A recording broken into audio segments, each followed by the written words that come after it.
Assalamualaikum warahmatullahi wabarakatuh.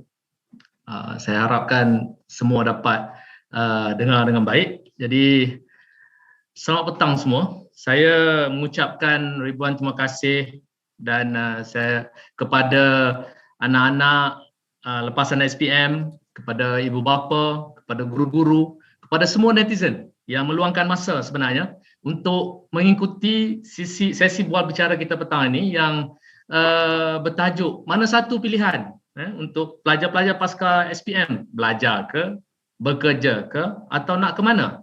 Jadi itu tajuk kita petang ni. Program yang dirangka khas sebenarnya untuk memberi pencerahan kepada semua orang berkenaan dengan masa depan anak-anak yang telah melalui sistem SPM kita, melalui satu proses sistem pembelajaran dan memperolehi sijil SPM. Baik, bersama-sama saya di sini, sebelum saya kenalkan diri saya dulu, saya Izwan Ismail, merangkap Ketua Program Diploma Universiti Malaysia Pahang di Pusat Diploma dan Asasi. Dan bersama kita, panel yang pertama saya cuba kenalkan di sini, yang panel yang tidak asing lagi, Cikgu Muhammad Fazli bin Saleh, seorang guru influencer. Beliau sebenarnya terkenal dengan cikgu matematik di SK Gombak dan beberapa sekolah lagi sebelum ni. Dan beliau mempunyai 17 tahun pengalaman dalam bidang perguruan. Anugerah Guru Inspirasi McDonald 2017 beliau dapat anugerah itu. Kemudian beliau juga merupakan seorang ahli tangguhkuasa kajian dasar pendidikan negara 2018. Okey, itu panel yang pertama. Saya kenalkan panel yang kedua yang akan membantu kita mengupas isu ni. Dr. Muhammad Ruslim bin Muhammad, Ketua Pegawai Eksekutif Universiti Malaysia Pahang, UMP Advance. Okay. Beliau juga pengarah kepada TTS MBOT. Sekarang beliau di UMP, bekerja di UMP ni sejak 2002 lagi, orang lama di UMP. Diberi amanah untuk pentadbiran UMP sebagai dalam pelbagai platform lah, dan yang terkini bersama dengan UMP Advance. Okay. Baik, beliau juga sekarang sebagai pengarah sekretariat akreditasi MBOT. Jadi banyaklah ilmu-ilmu berkenaan dengan teknologis kita boleh belajar dengan Dr. Ruslim. Baik, panel yang ketiga, Dr. Ahmad Johari bin Muhammad, Dekan Pembangunan Pelajar UMP, Jabatan Ahli Pelajar UMP. Beliau juga orang lama di UMP dan berpengalaman sejak 2002 lagi sebagai staf UMP. Sekarang ini beliau merupakan dekan lah seperti yang saya sebut tadi, dan latar belakang beliau merupakan seorang jurutera dalam berlatar belakang pendidikan dalam bidang elektrik dan elektronik, khususnya elektrik dan elektronik. Dan panel yang keempat, yang terakhir kita, Dr. Zul Hilmi bin Muhammad Ash'ari. Beliau merupakan timbalan pengarah Jabatan Pembangunan Kemahiran JPK, Kementerian Sumber Manusia, merupakan graduan PhD UKM dalam bidang Adult Education and Professional Development, dan beliau juga berpengalaman luas dalam, saya boleh katakan 16 tahun dalam bidang pengurusan, termasuk Project Management Development, Human Capital Development and so on. Beliau juga bertindak sebagai timbalan pengarah di Jabatan Pembangunan Kemahiran Kementerian Sumber Manusia sejak 2019. Terima kasih semua panel kerana luangkan masa bersama kita petang ni untuk membicarakan isu yang saya rasakan sangat penting dan memberi impak kepada pilihan ibu bapa, pelajar untuk masa depan mereka. Okey, baiklah. Tanpa membuang masa lagi, saya bukan panel orang lain. Jadi saya akan terjukan satu soalan. Soalan yang soalan yang simple saja. Okey. Dan apa pendapat ni saya nak tanya kan kepada cikgu dululah. Kepada cikgu.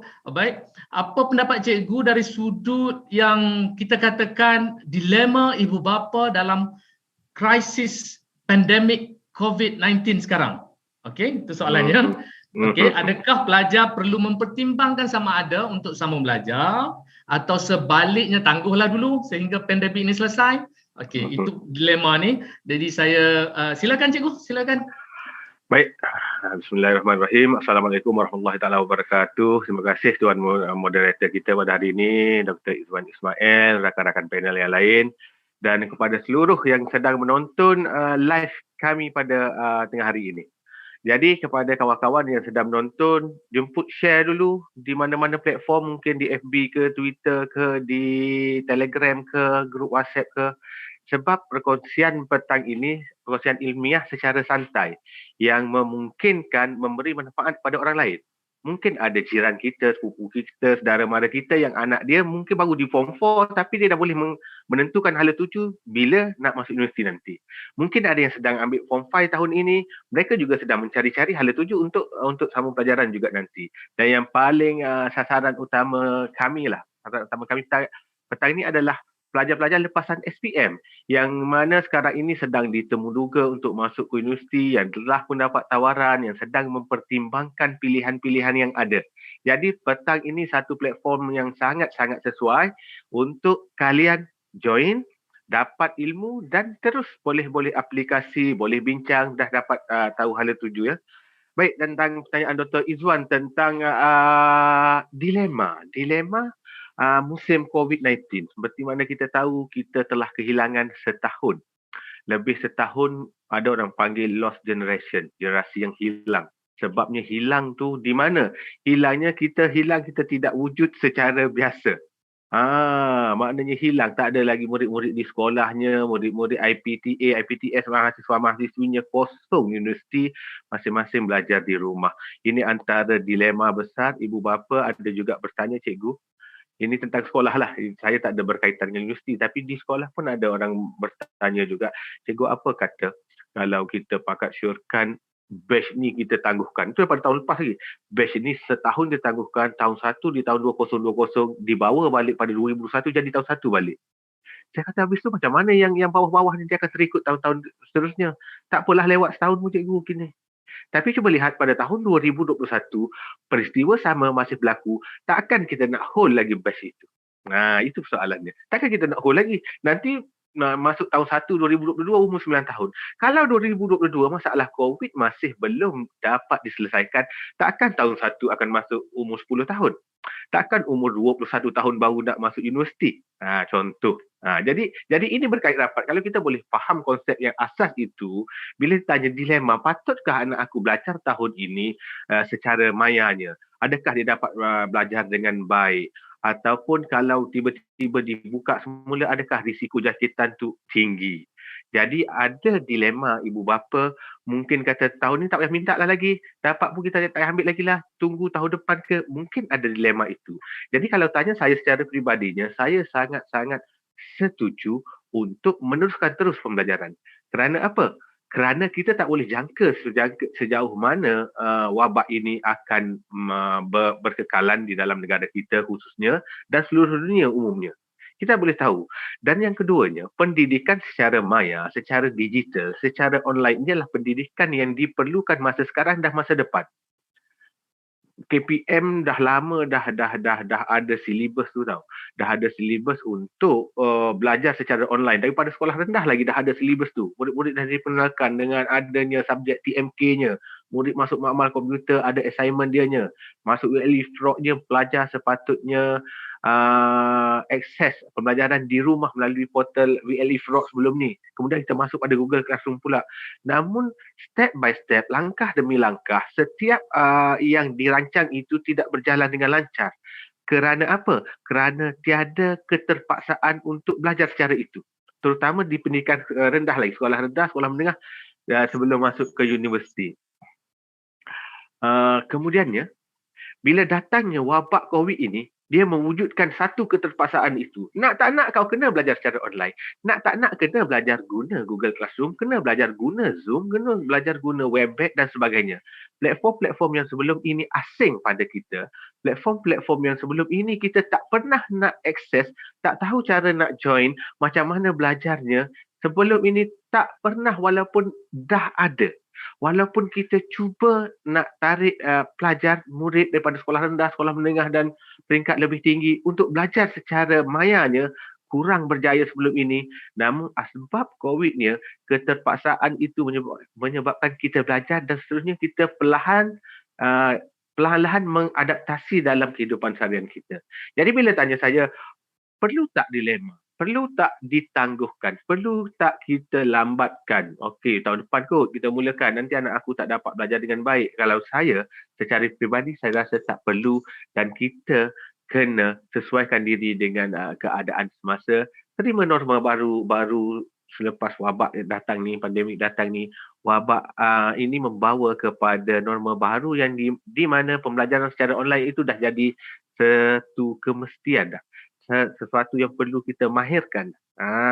Jadi ambillah peluang daripada kita kata rahmat di sebalik bencana.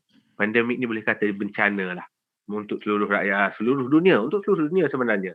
Namun di sebalik itu ada juga terselit rahmat-rahmat yang Allah kirim di mana kita pula dapat pula belajar secara maya, dapat kenal lebih ramai lecturer, lebih ramai cikgu, lebih banyak sumber dapat kita gali menggunakan kaedah media sosial, internet dan sebagainya. Jadi pada saya itu dulu Dr. Izwan ya. Terima kasih banyak. Okey, jawapan yang sedap telinga kita dengar lah. Jadi okey. Berikutnya. Okey, katakanlah kita ni semua kena teruskan, life goes on. Baik. Persoalan berikutnya adalah bagaimana pula bila kita nak teruskan ini, bagaimana pelajar boleh memilih bidang untuk sambung belajar? Walhal keputusan SPM dah keluar dengan result yang ada yang dijangka, ada yang tak dijangka. Dan berpandukan minat kah? Ataupun pilihan ibu bapa kah? Ataupun tengok kawan-kawan lah ambil apa, saya pun nak ambil yang itu juga. Jadi ini soalan dia. Jadi saya rasa orang paling layak untuk saya tanya adalah Dr. Zul Hilmi lah. Silakan Dr. Terima kasih Dr. Izwan, rakan-rakan panel, anak-anak saya semua yang sebaya dengan anak saya pun ambil SPM tahun ni, tahun lepas, sekarang tengah pilih universiti, dan ibu bapa sekalian yang menonton live ini. Okey. Saya nak jawab soalan tadi tu berdasarkan saya punya pengalaman pertama saya masa saya memilih untuk masuk ke UTM.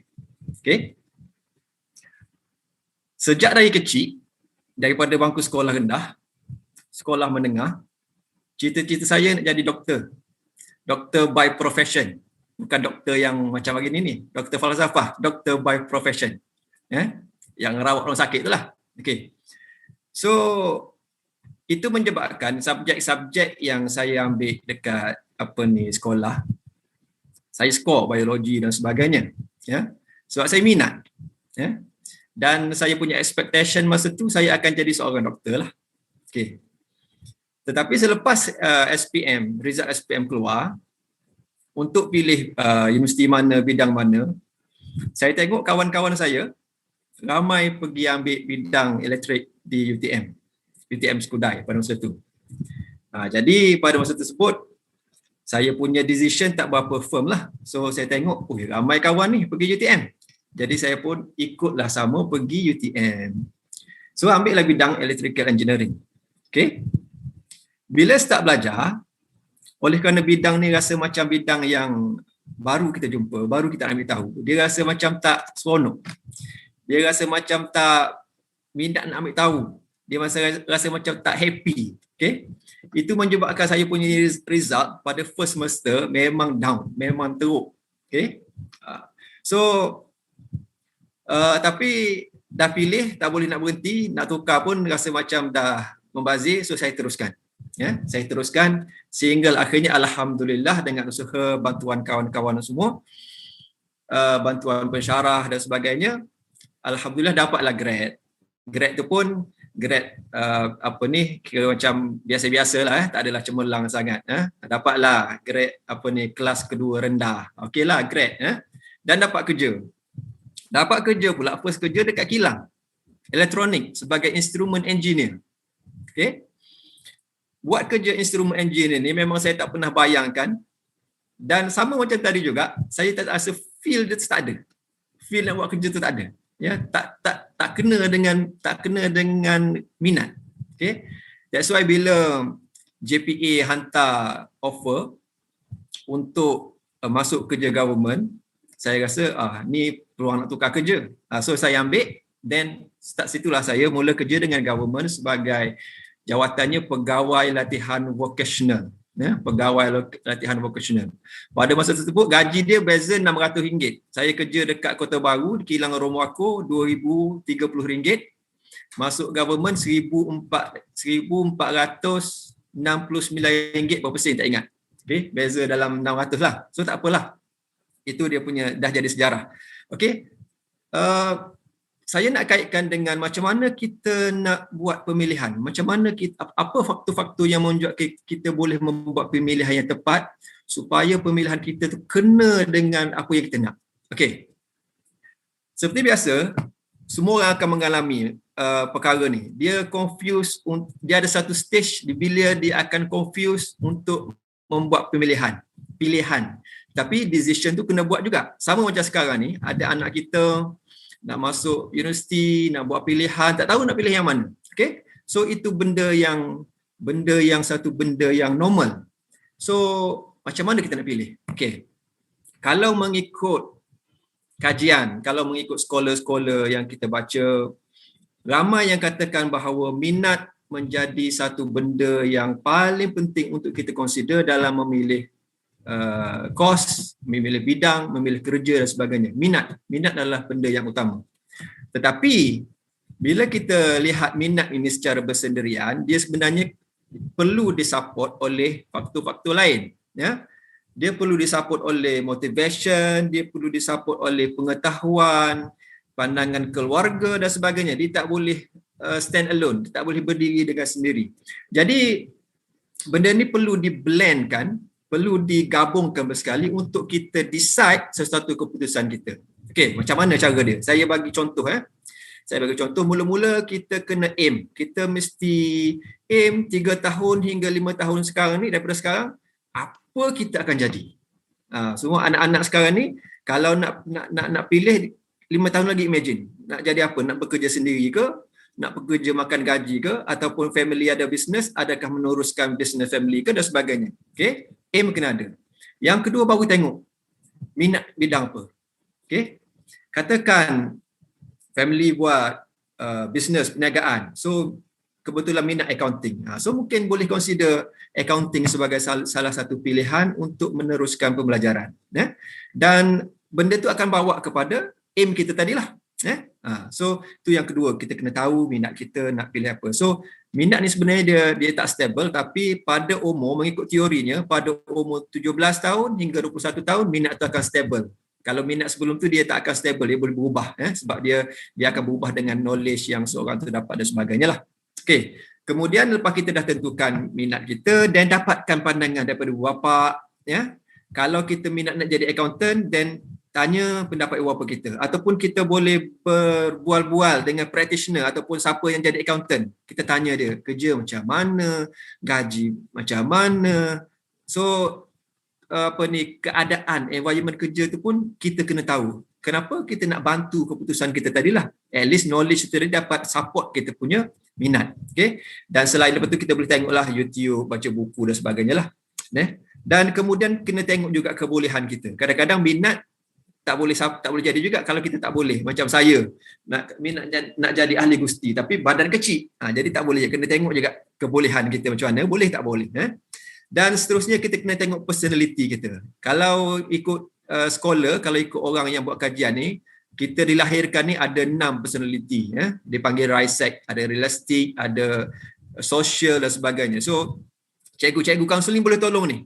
Ada instrumen ataupun ada benda yang kita boleh nilai kita ni personality kita macam mana. Adakah kita seorang yang teknikal, seorang yang social, seorang yang seni.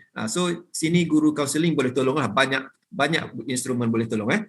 Dan akhir sekali saya nak sebut ialah nilai. Nilai pun kena consider juga. Contohnya kalau kita tengok kita suka travel ke luar negara contohnya. So mungkin bidang pilot kita boleh pilih sebab kita suka travel, itu adalah value kepada pekerjaan. So itu semua adalah benda-benda yang kita boleh consider lah untuk kita memilih bidang. Okey. Terima kasih banyak. Okey, baik. Kita pun dengar kepada jawapan ini, rupanya minat penting. Tapi minat saja tak cukup, kena support dengan Itu point yang utama lah, kena support dengan family, kawan-kawan dan sebagainya. Baik, saya rasa bila kita dengar cerita tadi, Dr. Zul ada sebut macam mana dia end up jadi doktor juga sekarang ni. Jadi saya nak tanya soalan ni pula. Soalan ni datang dalam perbincangan kita. Apabila kita ada masa depan yang kita nak rancang, macam mana pula rancangan masa depan ini selalunya kita kata bermula pada hari ini. Jadi bagaimana boleh pelajar lepasan SPM ini dapat mengambil kesempatan sebenarnya untuk merancang masa depan yang kita katakan cemerlang lah. Kalau tak cemerlang pun masa depan yang menarik untuk kita dengar nanti. Jadi dia boleh rancang sekarang. Soalan ini saya nak tujukan kepada Dr. Joe kita. Dr. Joe mungkin boleh kupaskan. Silakan Dr. Joe. Bismillahirrahmanirrahim. Assalamualaikum warahmatullahi wabarakatuh. Terima kasih Dr. Izwan selaku moderator, rakan-rakan panelis, adik-adik yang baru tamat SPM. Pertamanya tahniah diucapkan dapat mengharungi satu peperiksaan penting dalam kehidupan ketika pandemik, which is kalau kita lihat mungkin generasi ini adalah generasi yang melakar sejarah yang tersendiri. Saya sendiri pun tak pernah maksudnya mengambil exam sama ada ketika di sekolah ataupun ketika di universiti dalam suasana yang sebegini, dan anda semua merupakan di antara generasi baru yang mempunyai pengalaman yang tidak ada oleh kami orang-orang yang lama ini. Dan juga kepada ibu bapa dan juga seluruh penonton kepada rancangan webinar kita pada petang ini. Berbalik kepada soalan yang ditujukan oleh moderator, bagaimana merancang masa depan, bagaimana kita merancang masa depan. Soalan ini saya rasa adalah sambungan daripada apa yang telah dinyatakan oleh panel yang kedua tadi, Dr. Zul. Dan merancang ini kalau kita melihat, dia merupakan suatu kewajipan sebagai seorang manusia.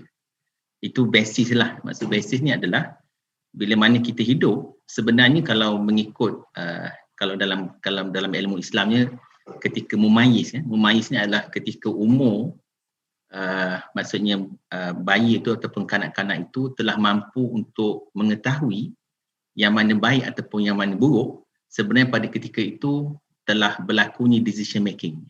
Pada ketika itu telah berlaku decision making, dan apabila kebolehan membuat keputusan itu wujud, sebenarnya kita wajib merancang dalam setiap aspek kehidupan kita. Itu benda yang sangat penting. Maksudnya kalau bercerita merancang, dia sebenarnya bermula dengan kehidupan kita sehari-hari. Itu juga adalah suatu perancangannya. Dan dia akan meningkat, sebenarnya meningkat proses perancangan tersebut, maksudnya mengikut tahap umur. Mengikut tahap umur ataupun fasa-fasa kehidupan kita. Di mana makin maksudnya meningkat umur ataupun berubah fasa kehidupan itu, keputusan untuk kita buat itu akan menjadi sangat penting dan dia sangat signifikan, dan tanggungjawab itu akan makin lama akan bertambah. Itu sebenarnya perbezaan. Dan apabila kita nak relate dengan lepasan SPM untuk merancang masa depan, sebenarnya dia juga mesti bersama dengan suatu rasa tanggungjawab kita telah makin bertambah, dan apa perancangan yang kita akan buat pada hari ini, dia sangat relate dengan bagaimanakah kita juga akan memikul satu tanggungjawab pada masa hadapan apabila telah kita selesai dalam pengajaran dan juga pembelajaran kita. Baik, pendek kata dia adalah perancangan ini merupakan sahabat kita lah, merupakan suatu dipanggil apa, tools ataupun pakaian kita sehinggalah ke akhir hayat kita nanti. Itu yang pertama lah yang saya boleh kongsikan. Yang kedua adalah apabila kita sebut terkait dengan merancang masa depan, dia sangat berkait dengan teknik ataupun tools ataupun instrumen.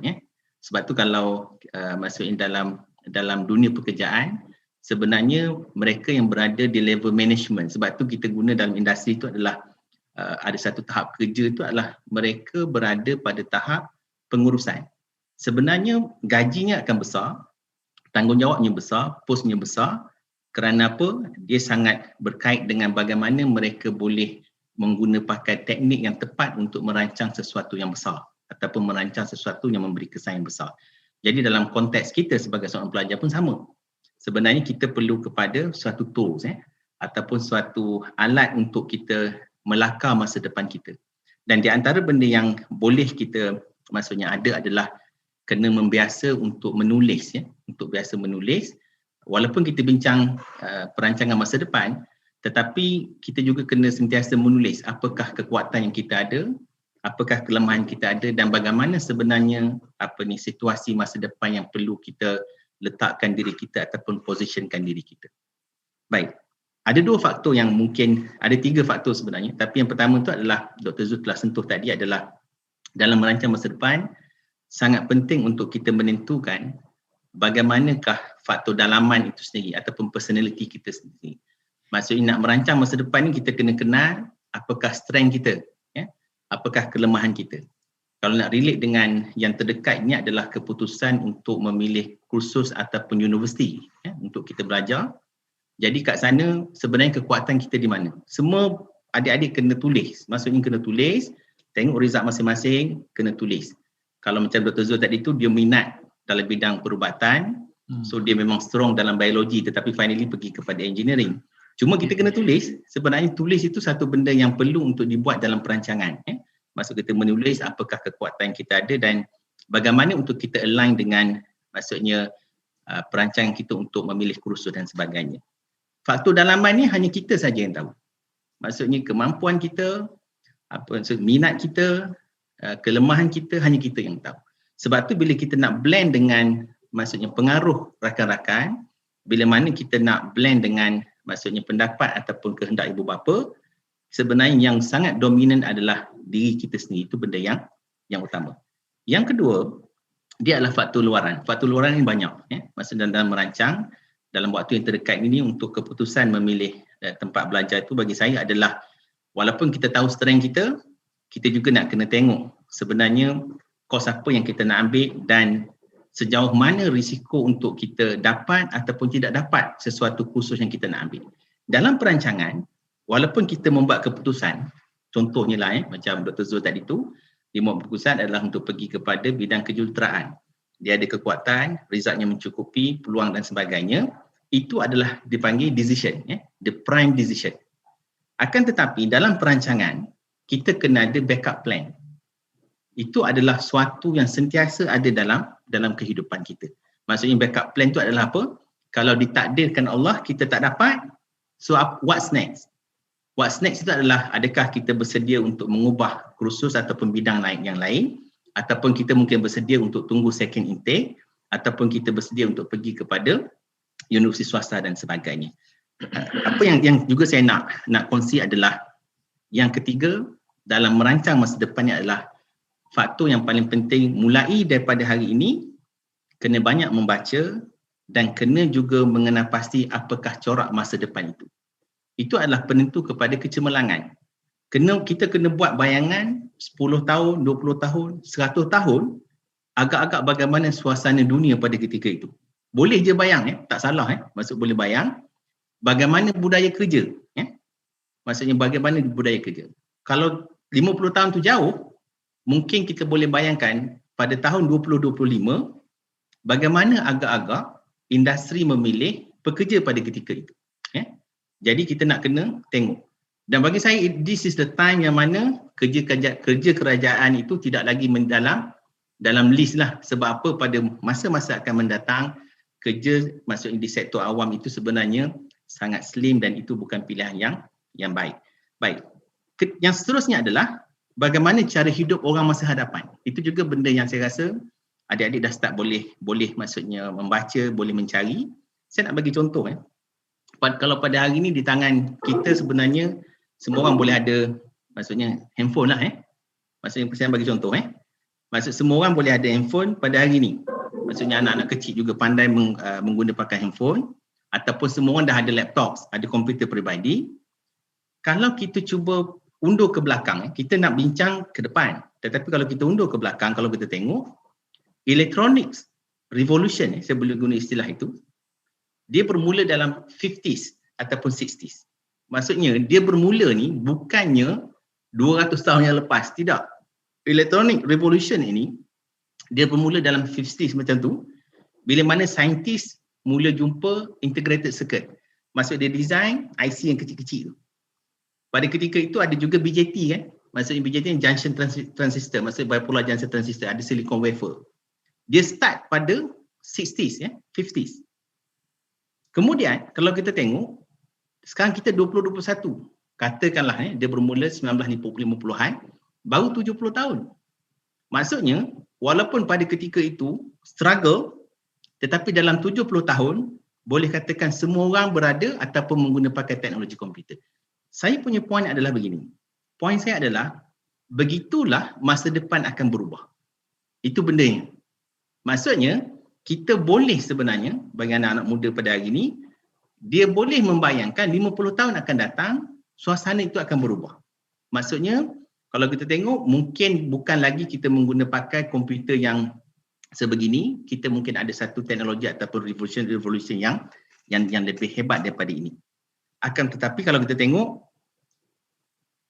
proses perubahan itu sangat cepat. Masa depan proses perubahan dia sangat cepat dan kita mesti membayangkan bagaimana kita pada ketika itu. Sedikit lagi untuk yang terakhir adalah bila mana kita merancang masa depan, maksudnya untuk cemerlang sebagai contoh, kita juga nak kena ready dengan bagaimana budaya pada ketika itu, maksud pada masa akan datang itu.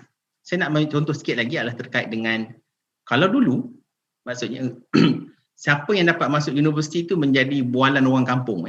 Kalau dululah, bualan orang kampung, orang yang hebat. Tetapi pada hari ini, kalau kita tengok, a piece of degree itu dah biasa, common. Ibarat lesen memandu. Lesen memandu ni semua orang ada. Betul tak? Dia adalah satu keperluan hidup. Ianya akan sama pada mungkin 20 tahun akan datang. A piece of degree itu bukan lagi menjadi suatu yang wow, tetapi adalah perkara-perkara yang lain. Oleh itu dalam merancang masa depan, apa yang saya boleh kongsi dalam akhirnya adalah kita wajib merancang, kita kena banyak membaca, kita nak kena predict bagaimana suasana pada masa akan datang. Dan kita juga dah boleh bersedia dengan, maksudnya equip ourselves, kita boleh lengkapkan diri kita. Contoh yang penting pada hari ini apa? Untuk persediaan masa depan, dengan ilmu-ilmu digital literacy. Dengan ilmu-ilmu legal, ilmu-ilmu perundangan. Dengan ilmu-ilmu terkait dengan financial. Dengan bahasa. Maksudnya it's no longer, masa depan adalah masa untuk semua orang boleh bercakap 3 ataupun 4 bahasa. Dan paling penting juga adalah kita kena prepare diri kita dengan ilmu-ilmu berkaitan dengan spiritual dan juga emotional intelligence. Itulah maksud corak pada masa depan dan itulah kaedah untuk kita merancang. Okey. Baiklah. Jadi panjang lebar diulaskan, memang banyak ilmu yang kita boleh belajar daripada kaedah perancangan yang Dr. Jo kita cuba sampaikan tu. Saya harapkan semua pelajar, ibu bapa dapat mengambillah beberapa perkara penting dalam ulasan tersebut. Beginilah. Yang ini saya tuju kepada soalan terakhir ni kepada Dr. Ruslim. Okey. Soalan ni sebenarnya kita nak rancang kepada masa depan yang kita nak yang baik. Tapi masalahnya sekarang keputusan SPM sebenarnya dah keluar. Dan mungkin berlaku keadaan keputusan ni tidak seperti yang diharapkan.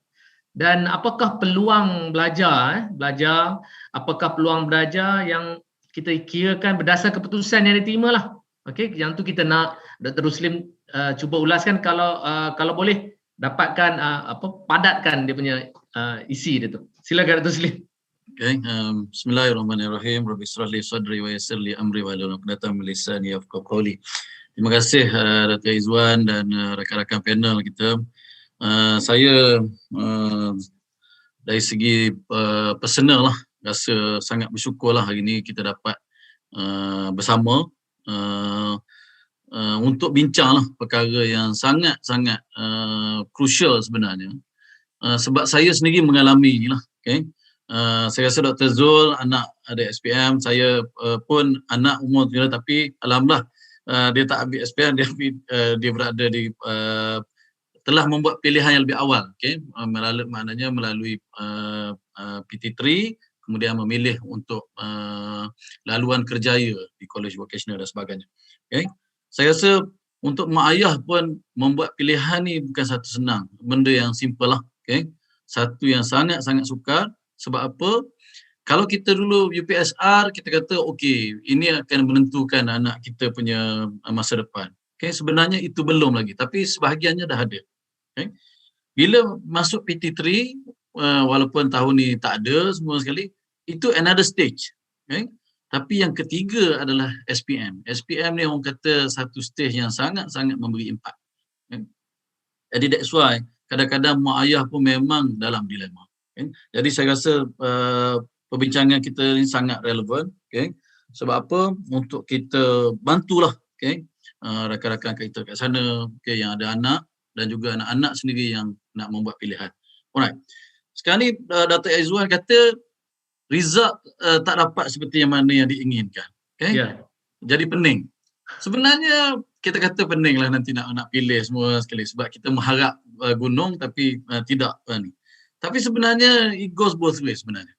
Satu orang yang memang dia Allah takdirkan tidaklah mendapat cemerlang dengan kesukaran pandemik dan sebagainya. Okay. Grup yang kedua adalah orang yang cemerlang. Orang yang cemerlang pun bukan simple. Sangat susah nak membuat pilihan.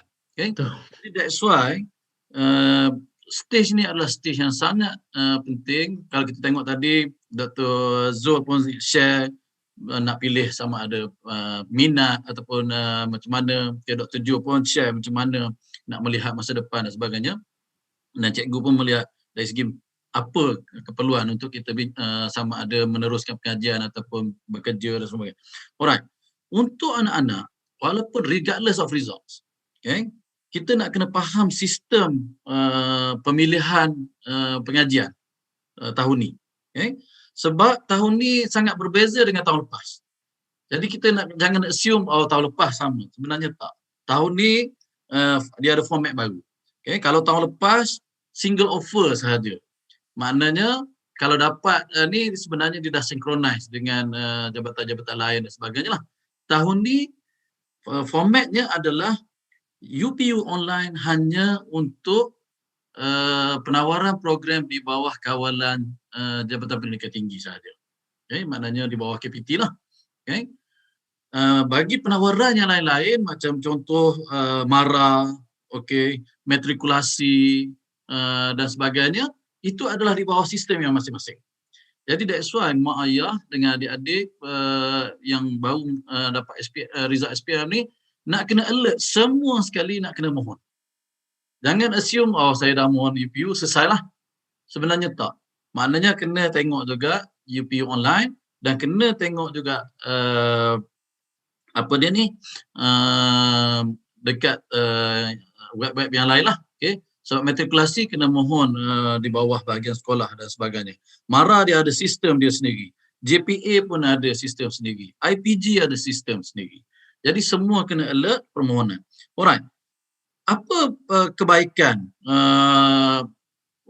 dengan ada, maknanya kalau dulu single offer, sekarang ni multiple offer. Maknanya seorang tu mungkin akan dapat 3 ataupun 4 tawaran. Alright. Dia ada pros and cons. Yang pertama, dari segi prosnya, pelajar akan dapat lebih banyak tawaran dan dia boleh membuat pilihan. Okay? Jadi itu adalah kebaikan kepada pelajar. Itu dari segi kebaikan lah, maknanya kita boleh memilih. Tapi kesukaran pula dekat pentadbir. Maknanya ada kemungkinan pelajar ni masuk tiba-tiba keluar balik sebab dia dah dapat ni. Tapi kita kena ingat untuk mak ayah pun bila anak-anak macam tu, kos kepada mak ayah. Sebab dia dah masuk, nak kena bayar yuran. Bila nak keluar balik, nanti akan ada yuran lain pula. Jadi itu kita kena tengok juga dalam konteks cons dia lah. Okay? Keburukannya adalah bila kita dapat multiple offer, kita dapat membuat pilihan, tapi bila timing yang berbeza pula, jadi agak payah dalam konteks costly. Alright. Dari segi strategi, okay, macam mana cara kita nak memilih? Saya bercakap dalam konteks UPU online. Okay? Sebab ini sistem yang sangat saya lebih familiar lah. Okay? Of course tak ada right and wrong, tapi untuk UPU online ada 12 pilihan. Maknanya kaedah pemilihan tahun ini adalah merit berkomputer. Okay? Maknanya dia ikut kelayakan. Kalau dulu maknanya merit, kita pernah dengar dulu meritokrasi dan sebagainya, tapi sekarang ni dia menggunakan merit berkomputer. Okay? Jadi kaedahnya adalah kita tengok result kita, tengok ni, dan kita buat macam contoh Dr. Jo kata tadi, kita tengok strength kita dan sebagainya, dan kita pilih yang top 5 tu, pilihan daripada 12 tu, pilihan 1, 2, 3, 4, 5 tu, kita kena ikut keutamaan dan mengikut kelayakan kita. Okay? Kenapa? Sebab sistem akan bagi offer mengikut especially pilihan pertama. Okay? Pilihan pertama is very important. Okay? Sebab apa? Kita tengok contoh, sebagai contoh calon A. Calon A dia dapat 4A. Okay? 4A result dia. Kemudian dia memohon satu program yang sangat popular. Okay? Sangat popular ni di satu institusi ni yang sangat popular. Dah tahu dah, ramai sangat orang pilih yang ni. Jadi kebarangkalian untuk dia dapat tu agak tipis. Menyebabkan bila meritokrasi sistem tu, merit berkomputer ni dia akan susun mengikut results tu, menyebabkan dia mungkin terkebawah. Satu program dekat satu institusi ni, contohlah, maksimum dia universiti ni boleh ambil untuk fakulti komputer contoh, 120 orang. Nama dia terkeluar jadi 121. Jadi menyebabkan dia tidak dipilih. Jadi dia akan tengok pula merit berkomputer pilihan kedua. Jadi semua tersusun, last sekali kemungkinan dia dapat pilihan yang ke-12. Jadi kalau pilihan ke-12, nak tak nak, dia kena terima. Sebab sistem untuk UPU online, dia hanya offer sekali. Okay? Kalau tolak, maksudnya terus gagal. Jadi itu untuk UPU. Maknanya mesti kalau dah dapat, kena terima. Tetapi, okay, kalau tak dapat, ada kaedah dia. Okay. Itu kita melihat dalam konteks calon yang pertama. Maknanya mungkin result tak apa cemerlang sangat. Maknanya dia kena tengok kepada pilihan itu. Calon yang kedua, mungkin dia rasa dia dah cemerlang. Okay, dia dapat, dia kata 9A. Mungkin dah okey dah ni. Okay. Pun salah pilih kursus dan salah pilih tempat. Itu pun sangat-sangat kritikal. Contoh, memilih untuk kalau katalah lepasan matrikulasi. Okay. Matrikulasi, keluar daripada matrikulasi, result tak dapat 4 flat. Dapat 3.8 saja. Tapi tetap juga nak pilih bidang medical. Okay. Confirm. Setakat ni lah, based on pengalaman, confirm tak dapat. Sebab apa? Untuk bidang medik, 4 flat tu pun dah orang kata melambak dah.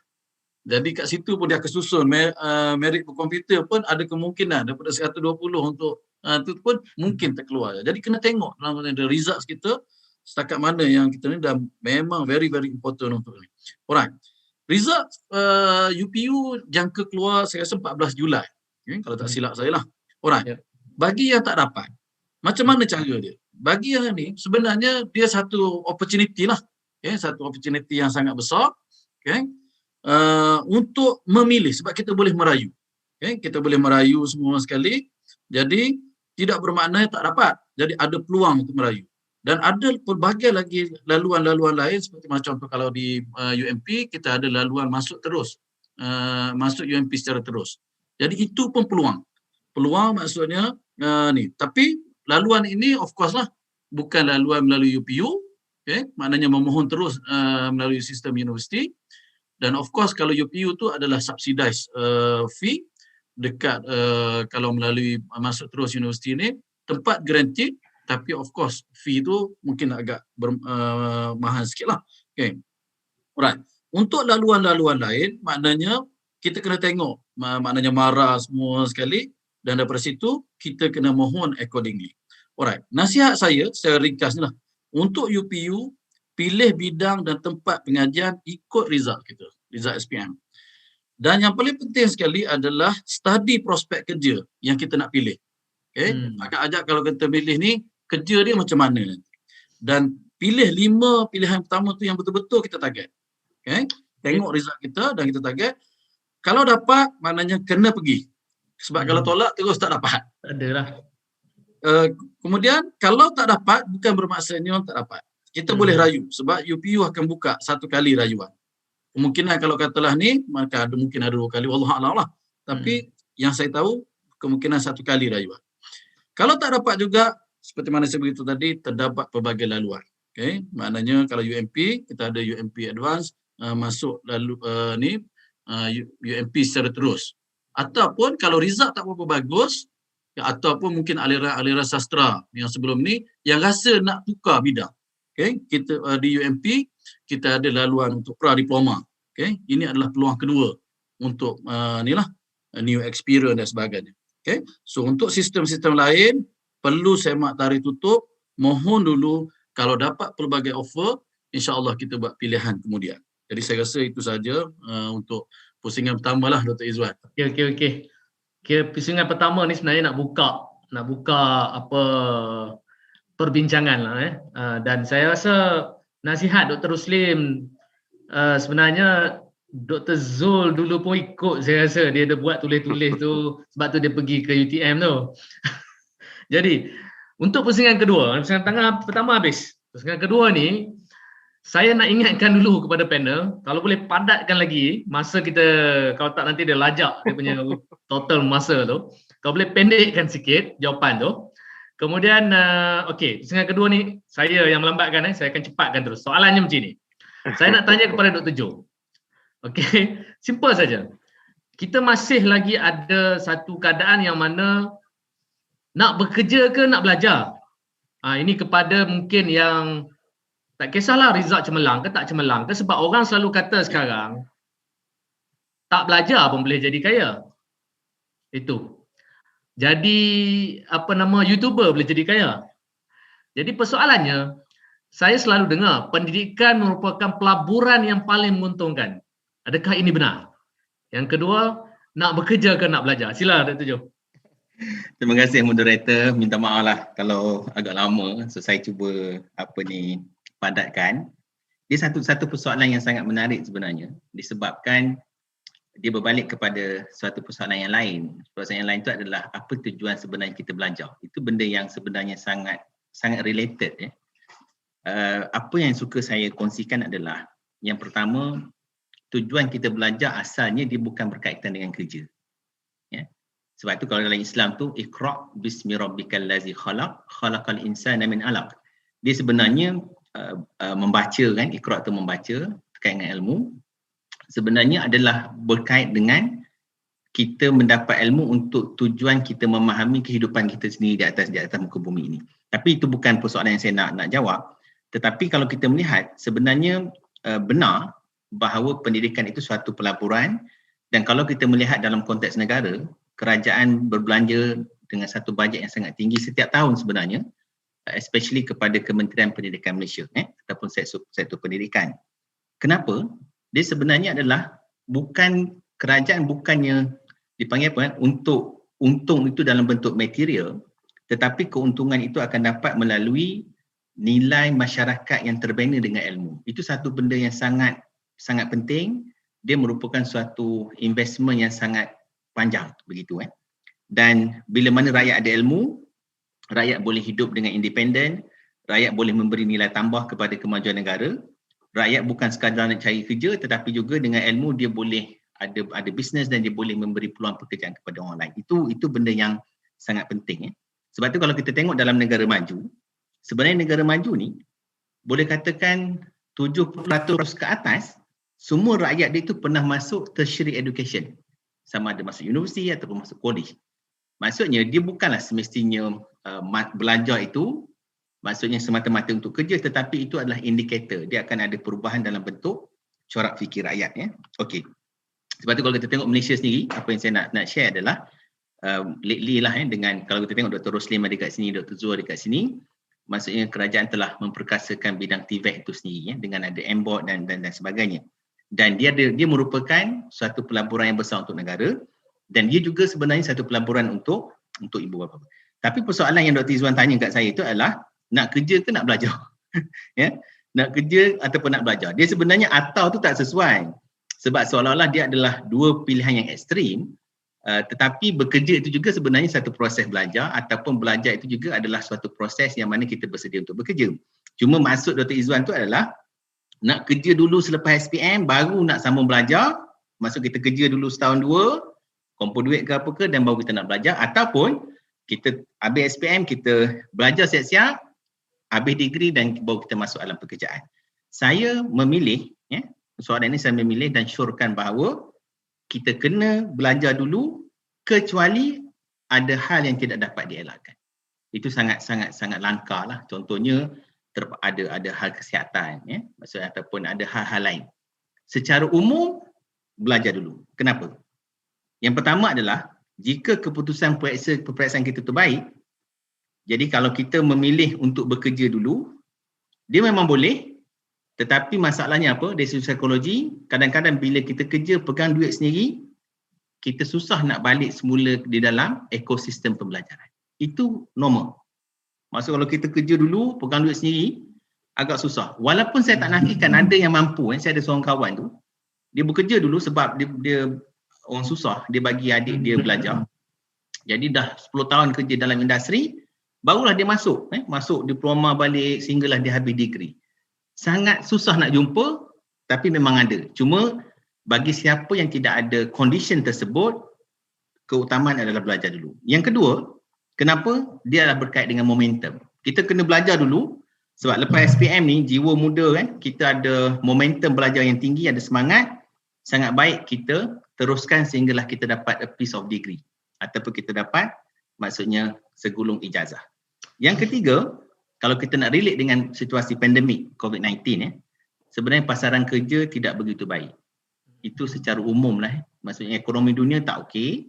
Jadi market kerja sangat shrink. Orang makin lama makin dibuang kerja. Jadi pada ketika ini mana-mana negara pun sebenarnya dia akan menggunakan strategi adalah investment more kepada peluang belajar.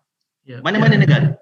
Ketika market shrink, kebiasaannya ketika ekonomi turun, mana-mana negara dia akan invest banyak kepada peluang pendidikan supaya ramai orang duduk dalam tu. Yang last Dr. Izwan adalah saya syorkan belajar kenapa negara invest banyak untuk perkasakan TVET dan inilah masa ataupun peluang untuk diambil.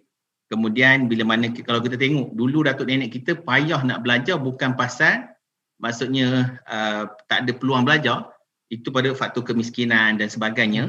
Kita hari ni faktor tu tak wujud. Kita sekarang ni faktornya adalah kita ada peluang belajar banyak tempat, lebih baik kita belajar dulu, kemudian barulah kita masuk ke alam pekerjaan itu lebih baik. Sekian. Okey, baiklah. Semua orang boleh buat keputusan, belajarlah dulu. Okey, saya senang macam itu je. Okey, sekarang semua buat keputusan nak belajar. Baik.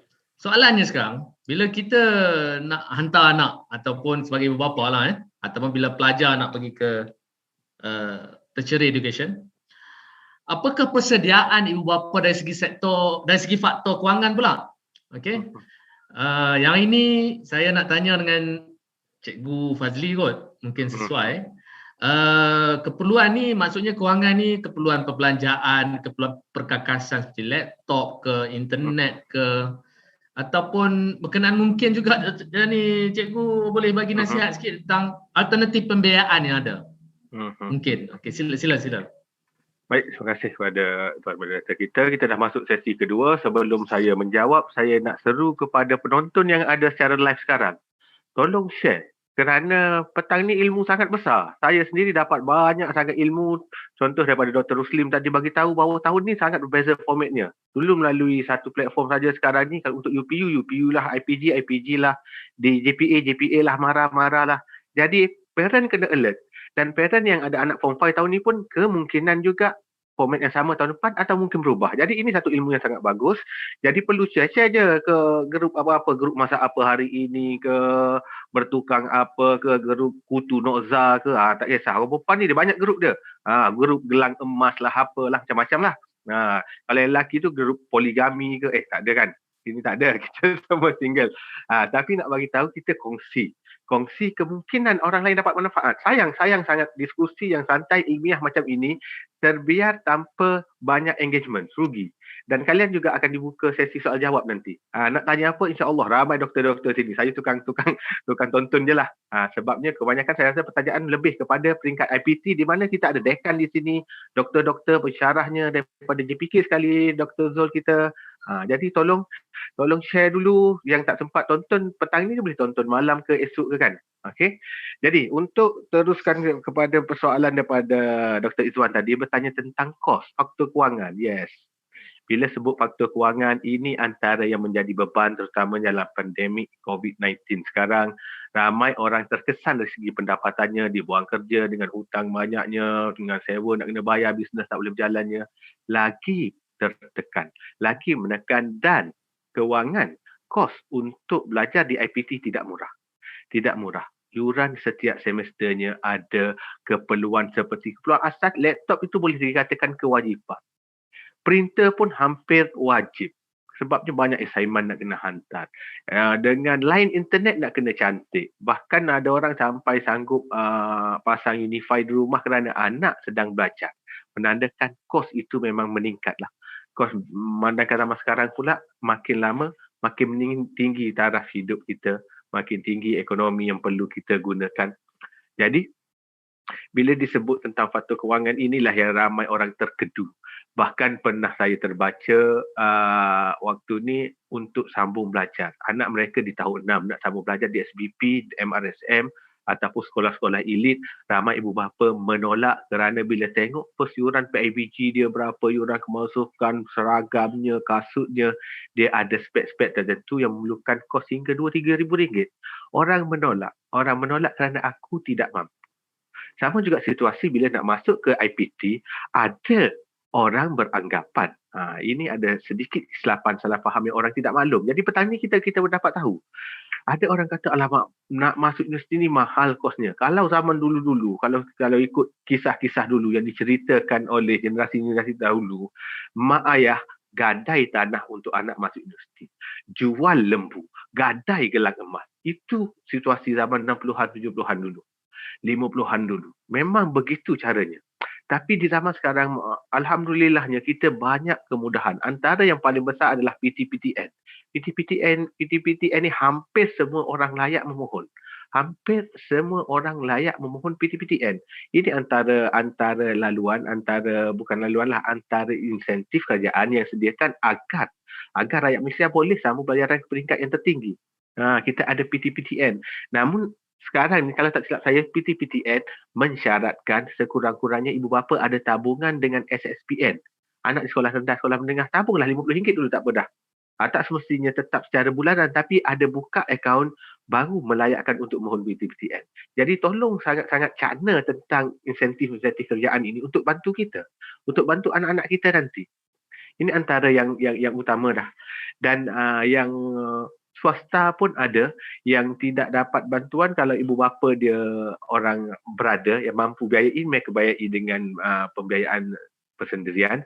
Namun untuk mereka yang asnaf, saya baru semalam saya berhubung dengan Pak Ustaz Firdaus, pegawai Zakat Selangor. Saya juga berhubung dengan Ustaz Ishak, Baitumal Kuala Lumpur. Saya tanya, kata Ustaz, bagaimana kalau pelajar yang mahu mohon ke universiti dan mereka tak ada duit? Ada bantuan tak daripada zakat dan Baitumal? Dia kata, cikgu, sebenarnya zakat dan Baitumal, hampir semua zakat di seluruh Malaysia ada dana untuk pembiayaan pembelajaran bagi golongan asnaf. Contohnya di Selangor diutamakan kepada penduduk Selangor lah, penduduk luar tak boleh lah. Penduduk Selangor, rakyat Selangor boleh biayai dengan syarat pemohon itu bermaksudin di Selangor. Dia ada beberapa bantuan. Ada bantuan one off, ada bantuan berterusan. Bantuan one off ni sebelum masuk universiti, kalau di Zakat Selangor sebelum masuk universiti kita mohon, Zakat Selangor akan berhubung dengan HEM di universiti. Dia akan bayar direct kepada universiti. Kalau Baitumal, dia akan bagi one off RM500 hingga RM2,000 bergantung. Kalau one off antara RM500 hingga RM2,000 bergantung kos, yuran dan sebagainya lah sebelum masuk universiti. Itu one off. One off ini boleh memohon diutamakan kepada asnaf, namun sekiranya kita terkesan dengan pandemik COVID, kereta kena tarik dan sebagainya, tapi kita tidak tergolong dalam golongan asnaf, ada golongan fisabilillah dipanggil.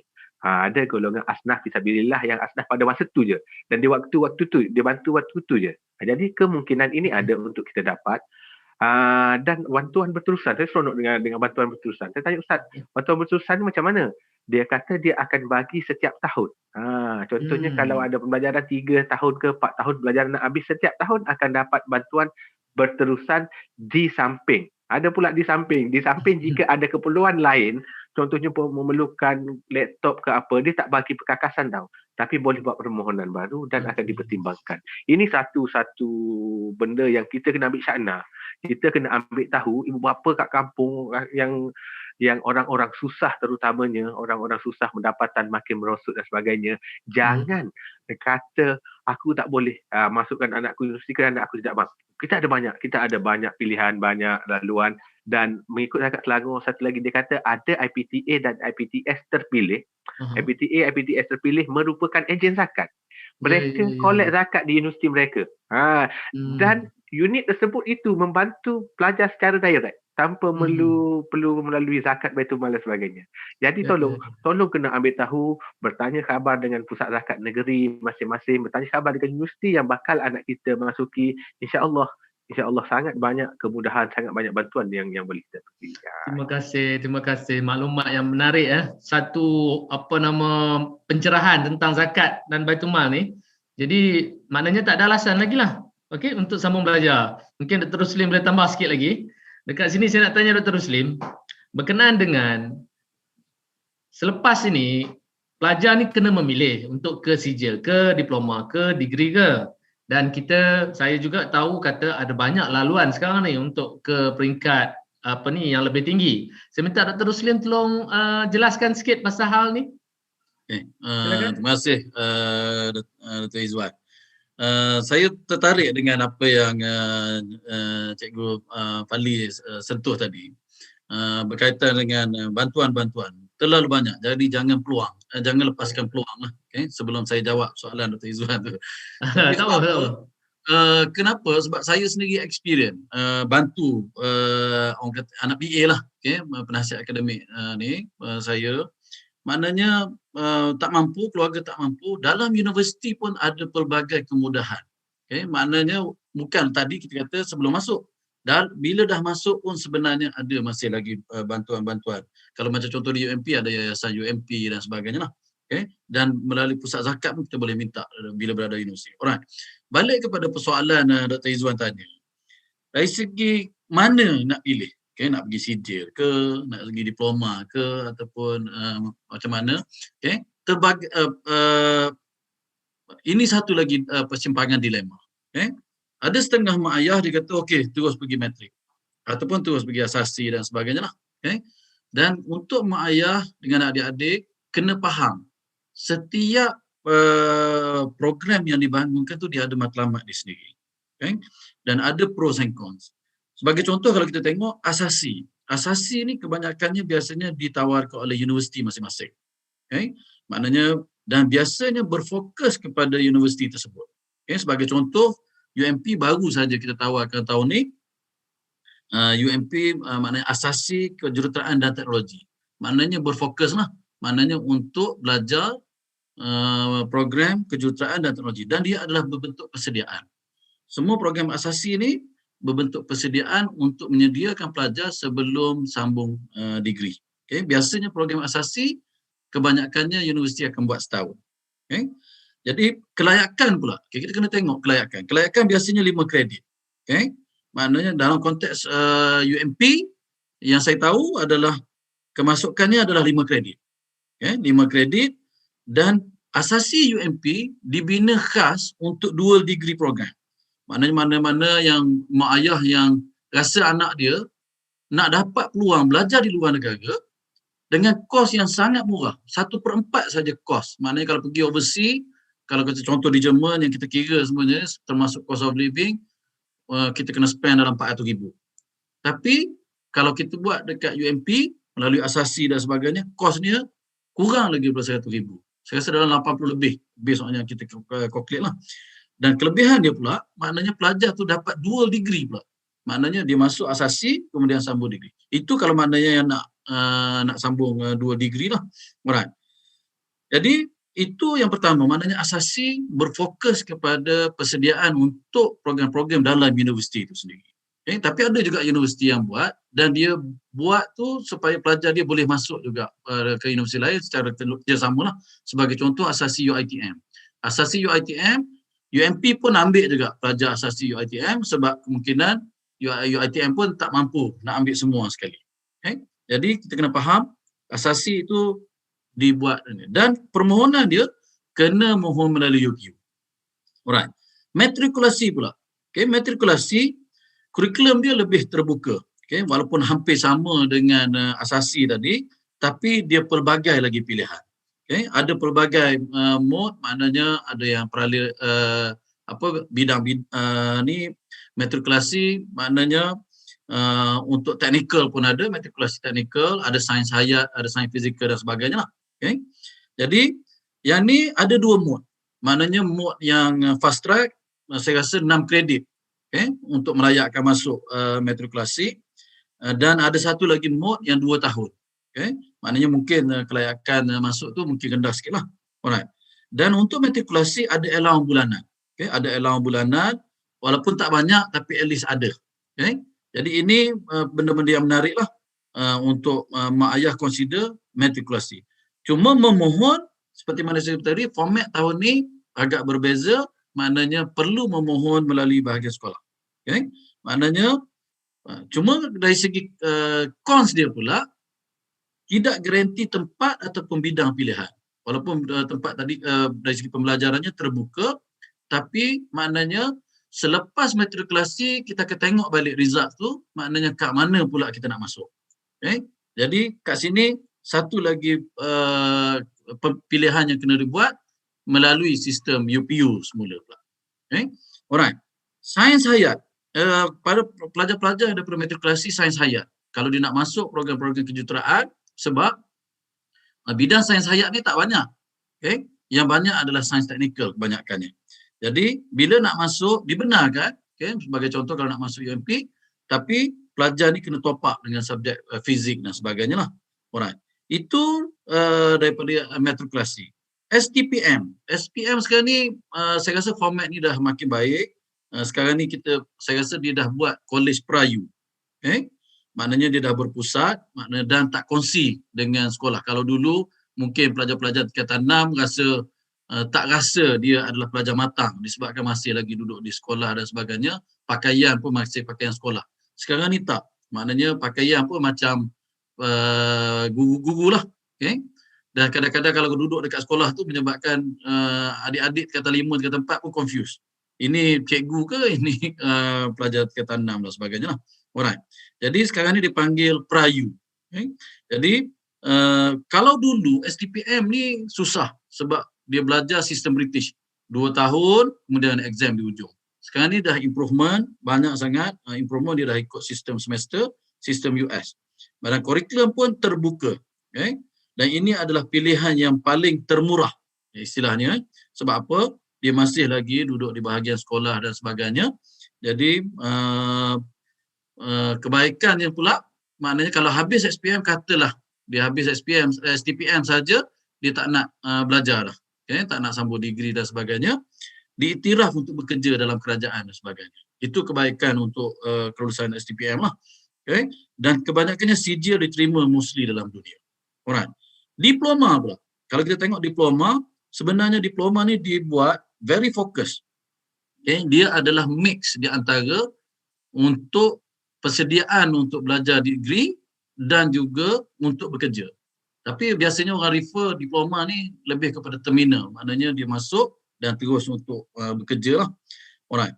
Jadi dalam konteks UMP kita dah improve lagi.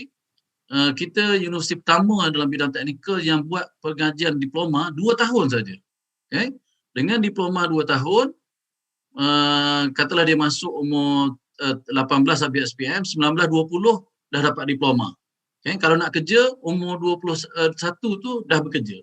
Tapi kalau dia sambung degree, okay, dengan perubahan transfer kredit sekarang ni, pemindahan kredit up to 50%, dia boleh masuk degree direct entries dan menghabiskan another 2 years. Ni. Jadi total dia sebenarnya umur 18 tadi, 19, 20, 21, 22 dah bekerja. Berbanding dengan program matrikulasi tadi ataupun STPM, ataupun asasi, okay? Maknanya belajar asasi setahun, another 4 years, so 5 tahun. Tapi dia ada kebaikan masing-masing. Maknanya inilah satu benda yang penting sangat ibu bapa nak memahami apa target. Kalau nak target untuk kata contoh tadi nak pergi keluar negara sebagai contoh dalam konteks UMP, maknanya boleh masuk asasi dan kemudian lepas tu buat dual degree dan sebagainya. Alright. So itu perkara yang pentinglah untuk ibu bapa tengok. Mana-mana tu kita kena tengok pros and cons dan kita tengok yang paling penting sekali tengok result dulu. Tengok result, okay. Kemudian baru pilih, okay, nak pergi ke mana dan sebagainya. Tapi ada pelbagai laluan yang kita kena tengok dan sebagainya. Okay, so itu saja untuk terima kasih Dr. Roslim. Okey. Jadi sekarang ni semua orang ada peluang. Nampaknya boleh pergi ke sampai peringkat bachelor degree lah, walaupun kita start atau mula dengan sijil atau mula dengan diploma. Yang tu yang menarik untuk didengar lah. Maknanya tak adalah yang akan tertinggal. Kemudian kita pergi persoalan berikutnya, yang ini berkenaan dengan, baiklah, bukan semua nak pergi universiti. Ada juga yang nak terus ke pasaran pekerjaan, nak belajar bidang teknikal. Jadi saya rasa tak ada orang lain lah yang paling sesuai ni nak tanya. Gawai daripada GPK, Dr. Zul Hilmi. Jadi soalan dia sekarang, selain daripada universiti, bidang kemahiran ni, apa peluang bidang kemahiran ni? Cuba kita nak kupas sikit isu ni. Silakan. Okay, terima kasih Dr. Izwan. Saya terus jawab soalan ni lah. Kita nak tengok selain daripada universiti ni, apa peluang-peluang yang adik-adik, anak-anak semua boleh ceburi, boleh try selain daripada masuk universiti lah. So, sebelum tu saya nak ingatkan 5 minit. 5 minit? Okay. InsyaAllah. Sebenarnya banyak peluang untuk kita dapatkan ilmu, untuk dapatkan kemahiran selain daripada universiti. Banyak tempat sebenarnya. So yang biasa kita dengar popular bidang akademik lah. Dan sebelum ni kita dengar kemahiran, kita dengar teknik, kita dengar vocational, dan baru-baru ni kita baru kenal istilah TVET dan sebagainya. So apa beza sebenarnya? Okay? Kalau kita tengok untuk yang bidang akademik yang mana banyak di-offer oleh universiti dan sebagainya, ultimate goal dia adalah untuk kita perkembangan ilmu, extension of knowledge, ya. Sebab itu disiplin dia lebih kepada disiplin based ataupun subject based. That's why dia banyak kepada teori. Ya, contohnya macam dulu projek saya buat macam mana nak ubah suara saya ni kepada elektrik, lepas tu macam mana nak bawa signal elektrik tu dengan cahaya masuk dalam fiber optik. So kita kena tahu sifat-sifat cahaya, kena tahu sifat elektrik macam mana. So kita dapat design satu sistem untuk bawa suara saya ni daripada bangi ni sampai ke UMP. So itu banyak bermain dengan teori yang boleh didapati melalui akademik. Tapi ada satu aliran yang ultimate goal dia untuk membekalkan spesifik skill, spesifik kemahiran kepada orang-orang yang belajar ni. Yang ni yang kita namakan TVET ni. Dia kalau kita tengok TVET, vocation tu maksudnya kerja. So maksudnya kita belajar base kepada pekerjaan. Belajar macam mana nak buat sesuatu pekerjaan. Itu dinamakan vocational training. Dan setengah pekerjaan, contohnya kalau nak belajar cara buat tanam pokok contoh mudah. So kita belajar macam mana nak tanam, macam mana nak baja, macam mana nak jaga dan sebagainya. Tetapi bila satu bidang pekerjaan tu dia memerlukan teknologi untuk support dia. Dia perlu menyelesaikan pekerjaan tu dengan bantuan teknologi, maka itu datanglah sebagai technical education.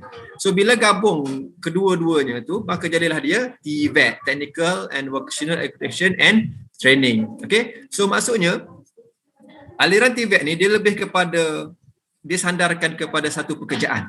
Dan untuk kita buat training, untuk kita belajar ni dia mestilah base kepada satu standard yang telah ditetapkan dalam kalau dekat negara kita ni dia ada satu standard yang nama dia NOSS, ya, NOSS. Itu adalah standard bagi semua pekerjaan yang wujud yang government wujudkan untuk latihan bagi satu pekerjaan.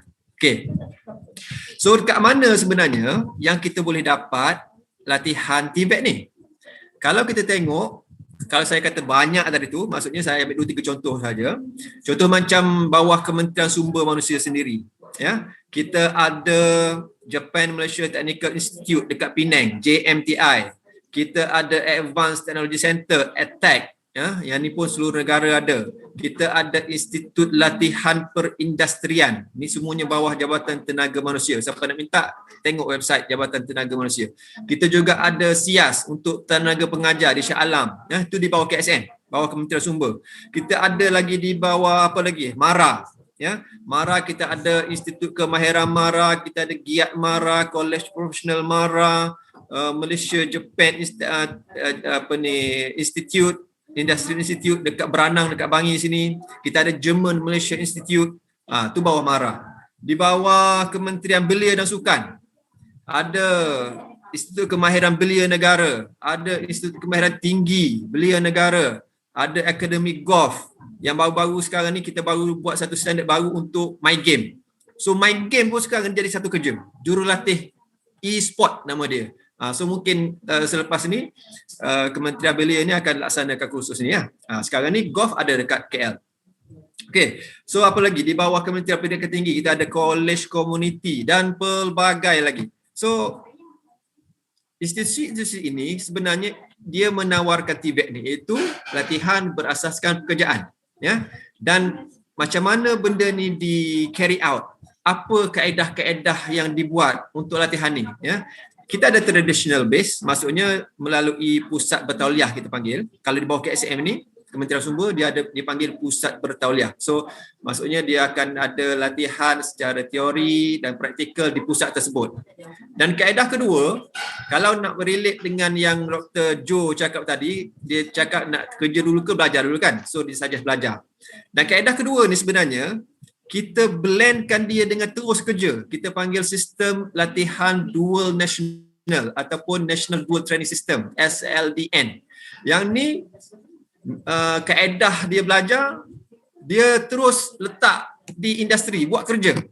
Terus belajar buat kerja. So pelajar-pelajar, anak-anak semua akan dapat satu environment, satu persekitaran yang betul-betul macam kita kerja. Ya? Dan bila habis dekat industri, dia pergi balik dekat pusat latihan untuk belajar teori sikit dan sebagainya. So itu kaedah yang kita ada. Dan kalau tengok contoh-contoh industri yang buat ni, kita ada Mazda, kita ada Mercedes untuk otomotif, ya. Kita ada Maiden untuk bidang peruncitan, kita ada McDonald, CTRM untuk buat badang kapal terbang, ya, dan sebagainya. Banyak, ya. Yang ni boleh explore. Okey. So kalau tengok bidang-bidang yang kita record dapat permintaan yang tinggi, okey. Bidang-bidang daripada sektor manufacturing, ya, macam jahitan baju skala besar, welding, crane operation, lepas tu bidang-bidang pembinaan, buat IBS, buat apa berkaitan dengan pembinaan lah. Kemudian bidang motor vehicle, baiki kereta, baiki enjin kereta, motor dan sebagainya, buat after sale service, yang cantik-cantikkan kereta tu apa bidang dia nama? Saya lupa dah. Tapi untuk yang kita detailing. Yes, detailing, auto detailing. Auto detailing. So itu pun mendapat permintaan yang tinggi. Okey, so sebelum saya kalau nak tengok bidang ni, dia bermula dengan tahap 1 hingga tahap 5.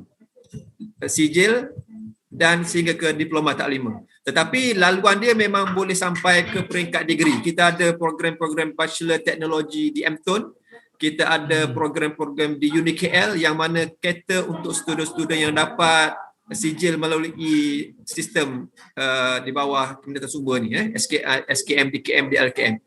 Diploma Kemahiran Malaysia, diploma lanjutan ke Malaysia, boleh laluan dia pergi ke mana-mana universiti teknikal dan juga bidang-bidang yang sesuai lah. Itu banyak cerita, panjang cerita dia. Tapi saya just nak minta 2 minit. Boleh. Seminit. Saya nak tunjukkan macam mana kita boleh kenal pasti bidang yang kita nak, dekat mana pusat-pusat yang available yang boleh bagi training, berapa bintang pusat tu, star rating dia berapa. Dan kalau nak tahu macam mana kursus yang kita pilih tu, macam mana kerja dia, apa keperluan kerja sebenar, kita boleh tengok melalui satu sistem yang kita develop namanya MySpike. Mungkin kita tengok sekejap. Ya. Kalau dia boleh share sistem ni, nama dia MySpike, www.myspike.my. So kalau kita masuk dekat sistem, dah share ke? Dah. Dah. Okey, kenapa saya tak nampak? Okey, Ha? dalam Dah share belum? Apa urus dia? Dah share belum? ke saya kena share? Share je, boleh je. Okay, saya share, saya share. Okey, right, saya share kejap. Saya share. Saya cuba sementara tu saya nak jelaskan tadi. Dr. Zul sebut M-Tone tadi tu. Kalau yang tak tahu M-Tone, UMP ni salah satu daripada rangkaian itu. Betul. Untuk Bachelor Teknologi. Ada lagi beberapa universiti teknikal yang lain lah yang di bawah M-Tone itu. Malaysian Technical University Network.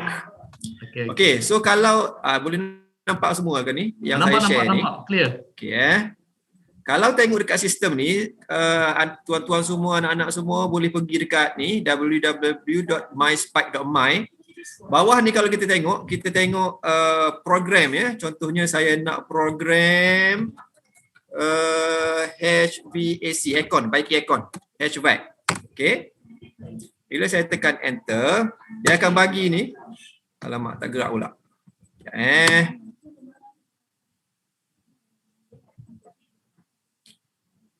Kita tengok contoh yang ada lah. Okey, kalau kita tengok kat sini, kalau kita masuk program ni, dia paparkan. Kalau program otomotif selepas jualan kan, dekat mana kita boleh dapatkan institusi latihan dia. Kemudian penarafan dia, bintang dia berapa, dia offer tahap berapa.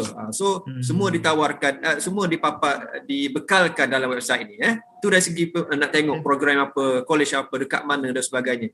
So kita juga boleh, kalau kita nak tengok minat dengan satu pekerjaan, contohnya kita pergi dalam website ini, kita pergi kepada platform industri ya. Dekat platform industri ni saya tunjuk daripada mula. Ambil masa sikit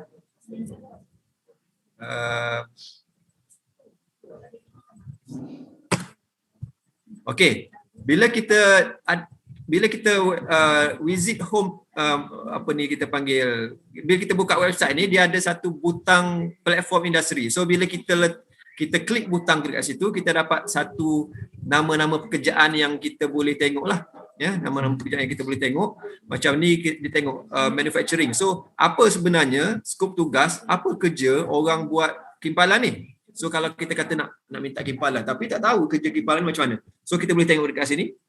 Ini adalah job description dia. Okay. So rupanya orang buat welding ni dia kena tahu benda-benda semualah. Activity plan ini tahap berapa ni? Tahap 5 kot. So dekat hujung sekali ni dia bagi tahu kita job description. Ceritalah. Untuk welding dokumen preparation. Apa job description dia. So dengan maklumat ni kita dapat tahu. Mantap. Kita dapat tahu kita kerja tu macam mana, kat mana kita nak ambil, tahap berapa dan sebagainya. So even pusat yang offer tu melalui star rating tadi kita tahu kita boleh pilih yang 5 star ke, 4 star ke dan sebagainya.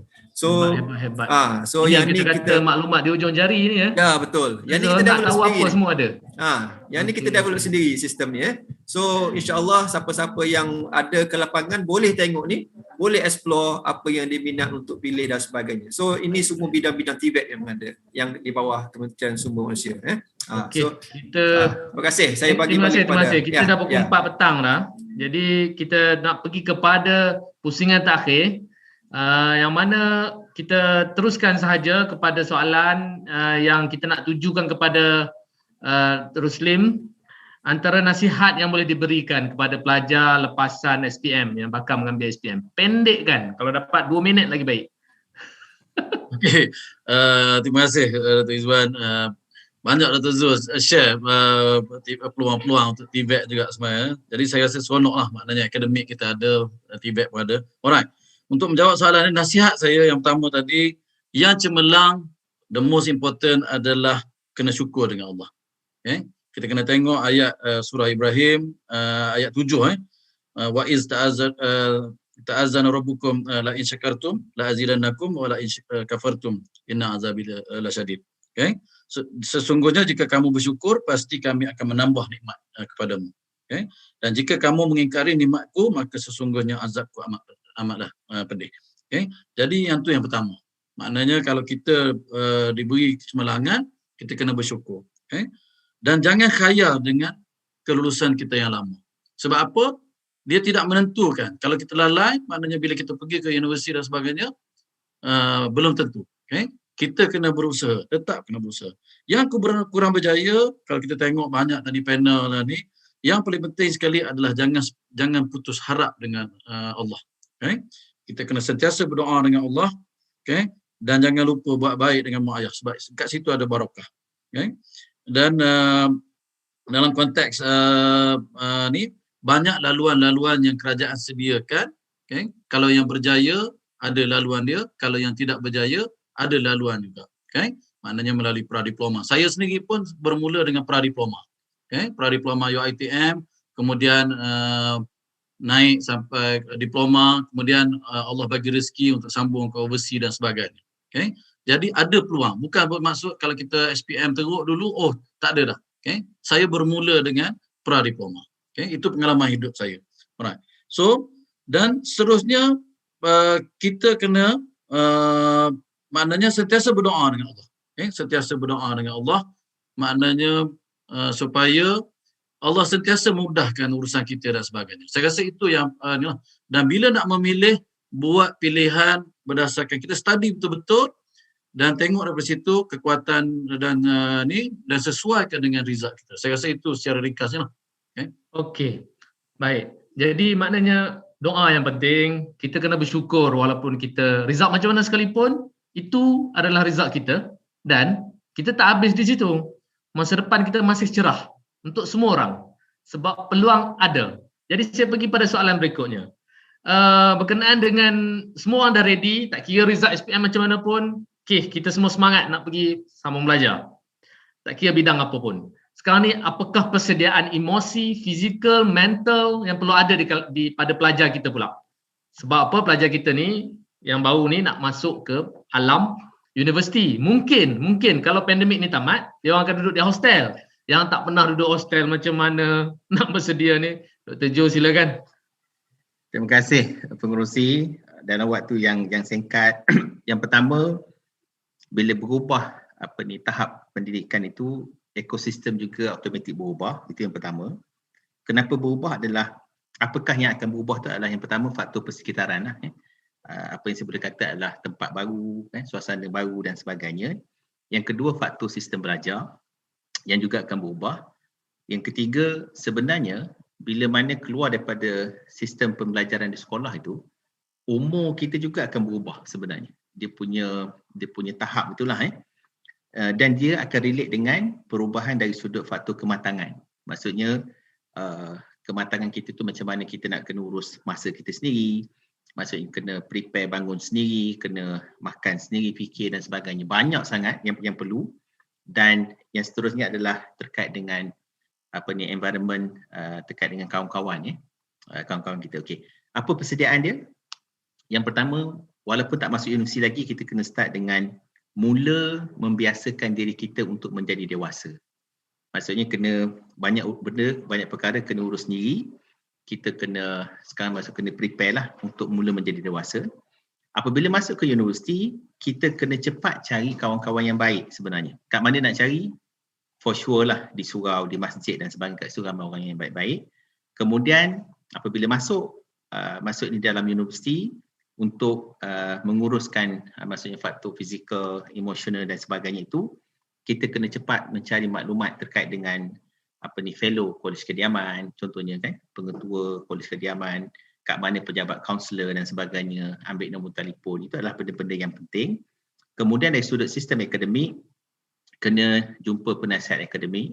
Di universiti dia ada satu sistem konsultan. Untuk akademik konsultan ini kena jumpa dan kena sentiasa rujuk kepada mereka. Boleh buat kawan Dr. Izwan antara penasihat akademik yang sangat bagus saya rasa. Jangan malu bertanya. Kemudian yang penting juga adalah kena cepat belajar bagaimana nak guna fasiliti di universiti sebenarnya. Fasiliti untuk kesihatannya, untuk sukan ataupun library for example. Library tu penting, macam mana nak pinjam buku, nak buat rujukan dan sebagainya.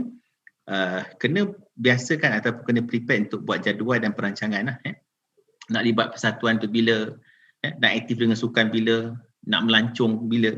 Penting melancong di kawasan universiti kita tu. Saya dulu pernah duduk di Perlis, maksud tak pergi Gua Kelam.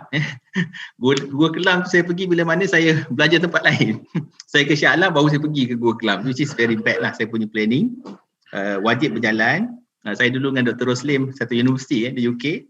Kami memang plan lah ke Europe dan sebagainya. Wajib berjalan, kena ziarah kawan-kawan. Kemudian kena juga tahu sistem-sistem yang lain. Contohnya adalah maksudnya ada gap year. Di universiti sekarang ada gap year. Kita boleh stop in between, pergi buat sesuatu yang lain lah. Pergi mobility program for example dan sebagainya. Point dia adalah dalam kita nak prepare, maksudnya dari sudut semua elemen-elemen tersebut, point dia yang paling penting yang saya nak ringkaskan di sini adalah bersedia memanfaatkan semua facilities, kepakaran, ekosistem tempat kita belajar supaya apa? Fizikal kita, emosi kita, rohani kita ataupun intelektual kita dapat berkembang dengan baik. Dan jangan kita membiarkan maksudnya ekosistem yang baik di tempat belajar itu kita tak dapat manfaat dia. Jadi insyaAllah kita boleh maksudnya mendapat manfaat dan kita akan berjaya berada di universiti. Okey. Ayat terakhir itu berjaya berada di universiti. Lepas tu kita nak berjaya juga di luar. Jadi saya nak tanya cikgu. Ini soalan yang berkisar kejayaan juga. Jadi sebenarnya pada cikgu, apakah pengertian kejayaan itu sendiri dan apakah resepi untuk berjaya? Saya nak minta cikgu ceritakan. Okey, satu soalan yang bagus, satu soalan yang begitu subjektif. Kejayaan tu apa? Kejayaan tu apa? Kejayaan ni dia banyak definisi dia lah. Banyak definisi dia. Kejayaan tu di mana pula? Di peringkat sekolah rendah, di peringkat sekolah menengah, kejayaan sebagai dalam bisnes, dalam kerjaya, dalam universiti. Jadi sebab masa kita pendek, kita nak huraikan satu-satu memang 2 jam pun tak habis kejayaan saja ni. Jadi saya ambil satu je. Saya ambil satu kejayaan waktu di universiti lah, waktu kita belajar di peringkat lebih tinggi. Banyak cabang kejayaan di peringkat lebih tinggi pun. Daripada banyak-banyak pun saya ambil satu saja. Saya ambil satu di mana saya suka nak bagi tahu kepada adik-adik yang bakal melangkah ke alam peringkat IPT. Saya suka untuk ingatkan antara cara untuk berjaya, resepi besar untuk berjaya adalah pemilihan kawan. Ini nombor satu. Tolong pastikan kita pilih kawan yang betul. Kalau kita ada 5 orang kawan baik, kita tak minat pun bola. Kawan baik pertama ni minat gila bola. Kawan baik kedua bola. Kawan baik ketiga bola. Kawan baik keempat bola. Mustahil kita tak tahu tentang bola. Bila lepak dengan dia, mereka bercakap tentang bola. Yang ni MU lawan Liverpool, 4-1 lah. Malam ni ada game lah, jomlah teman aku. Dia akan terikut. Mustahil kita takkan tahu. Kalau kita berkawan dengan kaki pancing, kita akan tahu pot-pot pancing. Padahal kita tak pernah pergi pun. Kita tahu, pot ikan keli kat sana. Musim ni musim sotong. Musim ni musim. Padahal kita tidak pun minat memancing, bahkan tak pernah pun pergi mancing. Tapi bila berkawan, kelompok kawanan kita itu akan mempengaruhi kita. Kita akan dapat walaupun sedikit apa yang mereka minat, apa yang mereka buat.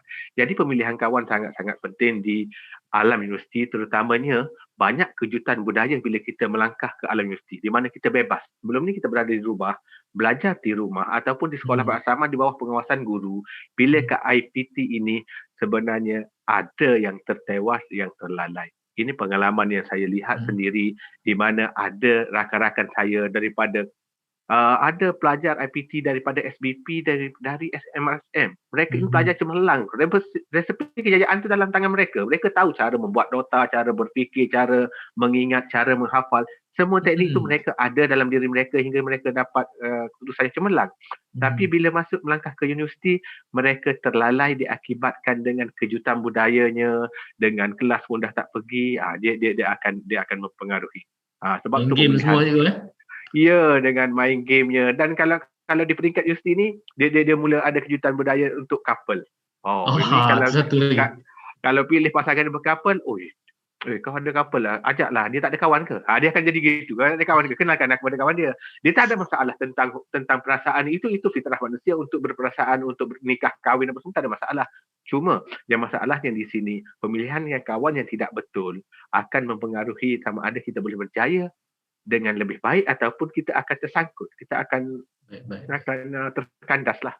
Jadi tolong pilih kawan yang betul, tolong pilih kawan yang baik. Kalau kita jenis yang malas pun, ada kawan yang kaki library, dia nak pergi library seorang, dia takut, dia ajak kita pergi dengan tidak rela, tapi sebab kawan aku kesian dia ajak aku ni pergi. Bila pergi, sedikit banyak pasti kita akan dapat ilmu. Nabi kata berkawan dengan penjual minyak wangi, mesti kita akan terpalit juga bawah ni.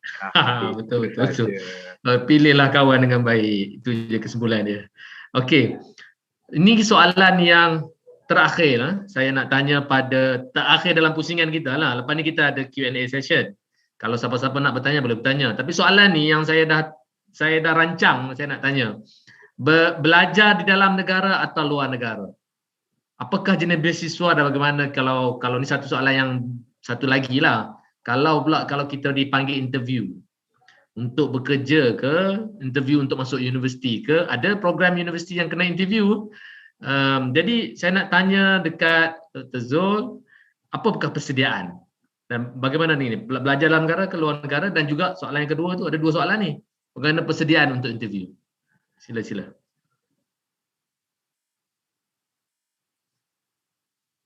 Tak dengar. Sorry, lupa unmute, sorry. Okey. Okey, persoalannya belajar luar negara, belajar dalam negara. So, yang ni pun satu diskusi yang panjang juga untuk kita bincang, tapi kita nak relatekan dengan kita terima kasih, insya-Allah saya tunggu pendekkan. Kita nak kaitkan dengan beasiswa, okey? Beasiswa ni dia dalam negara pun ada, luar negara pun ada. Cuma kita nak kena tengok jenis apa beasiswa tu, siapa pembiaya dia dan sebagainya lah. Okey.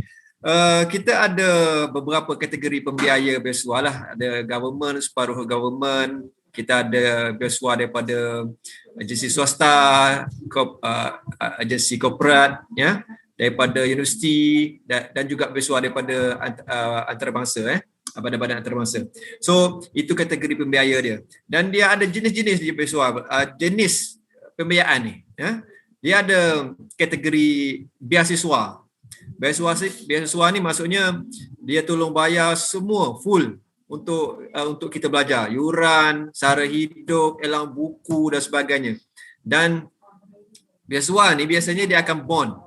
Dia ikat kita. Contohnya macam Maybank, CIMB, Petronas, ya, dan sebagainya. So bila kita habis belajar, dia akan ikat kita terus kerja. Yang menariknya ialah kita dapat secure kerja kita, dapat kerja, tu dari segi beasiswa lah, beasiswa.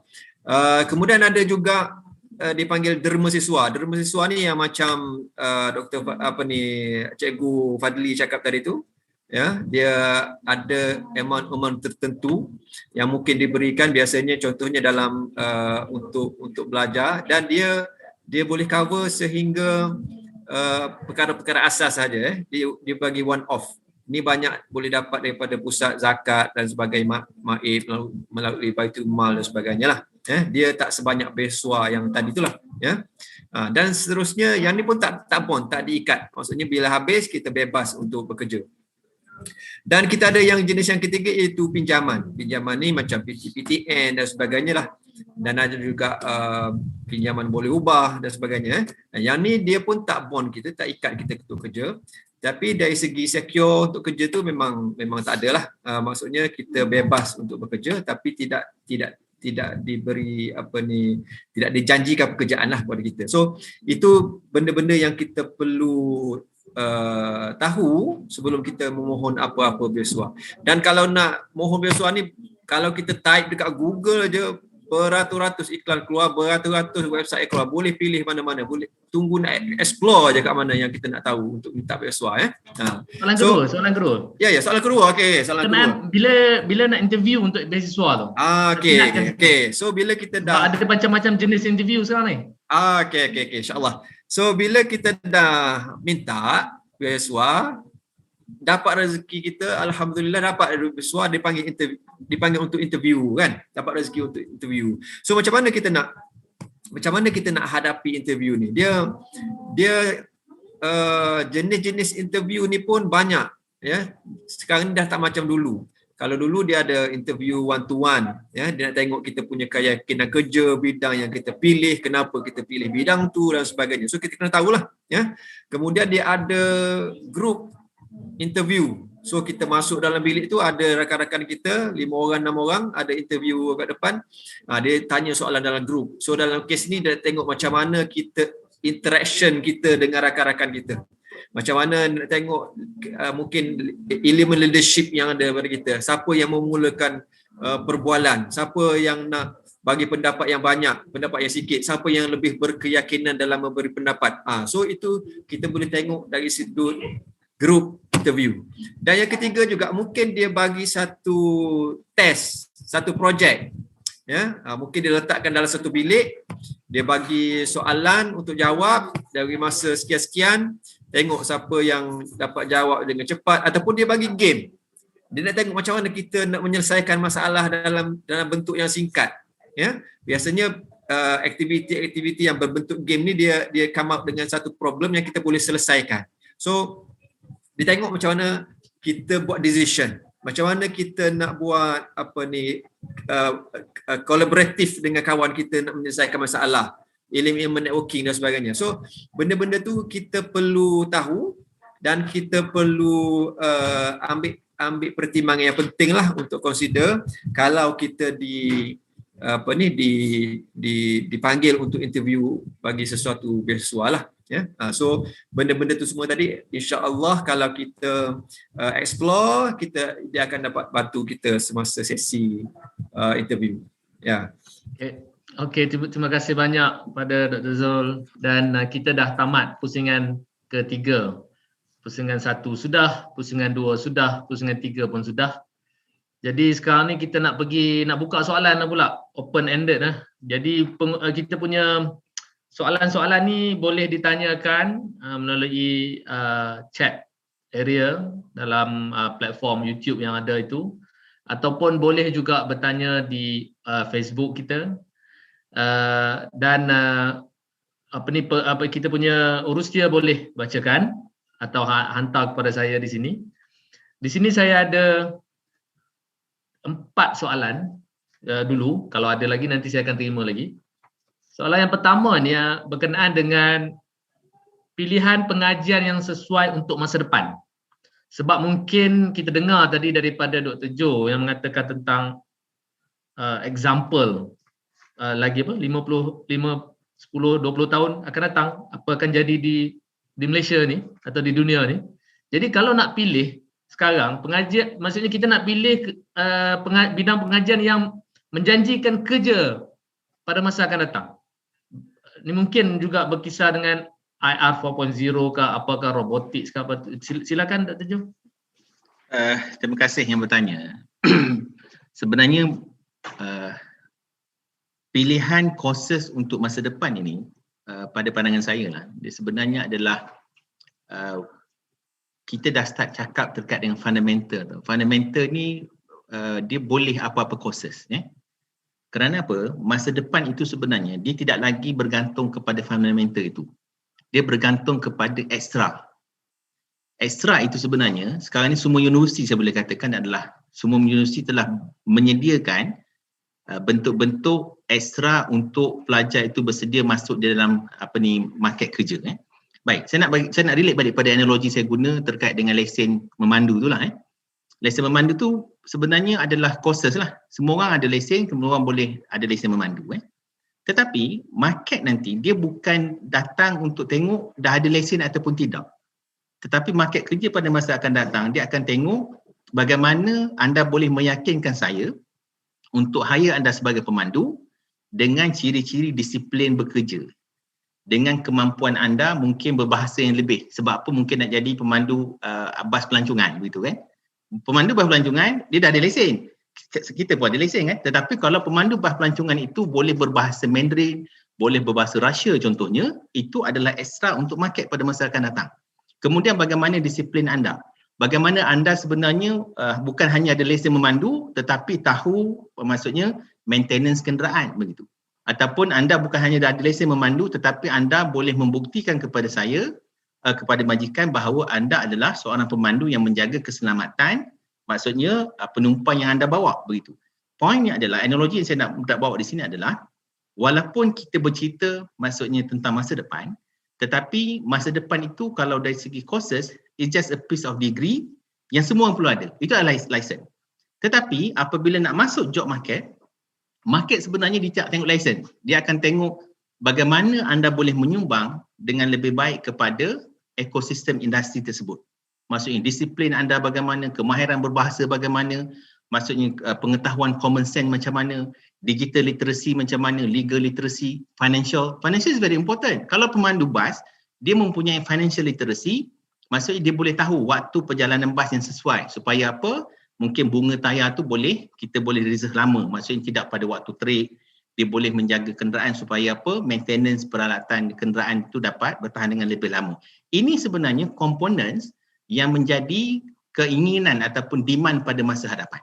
Dia bukan lagi, maksudnya don't worry too much. Kalau dapat macam doktor sebut tadi tu, dapatkan degree, maknanya dapatkan diploma.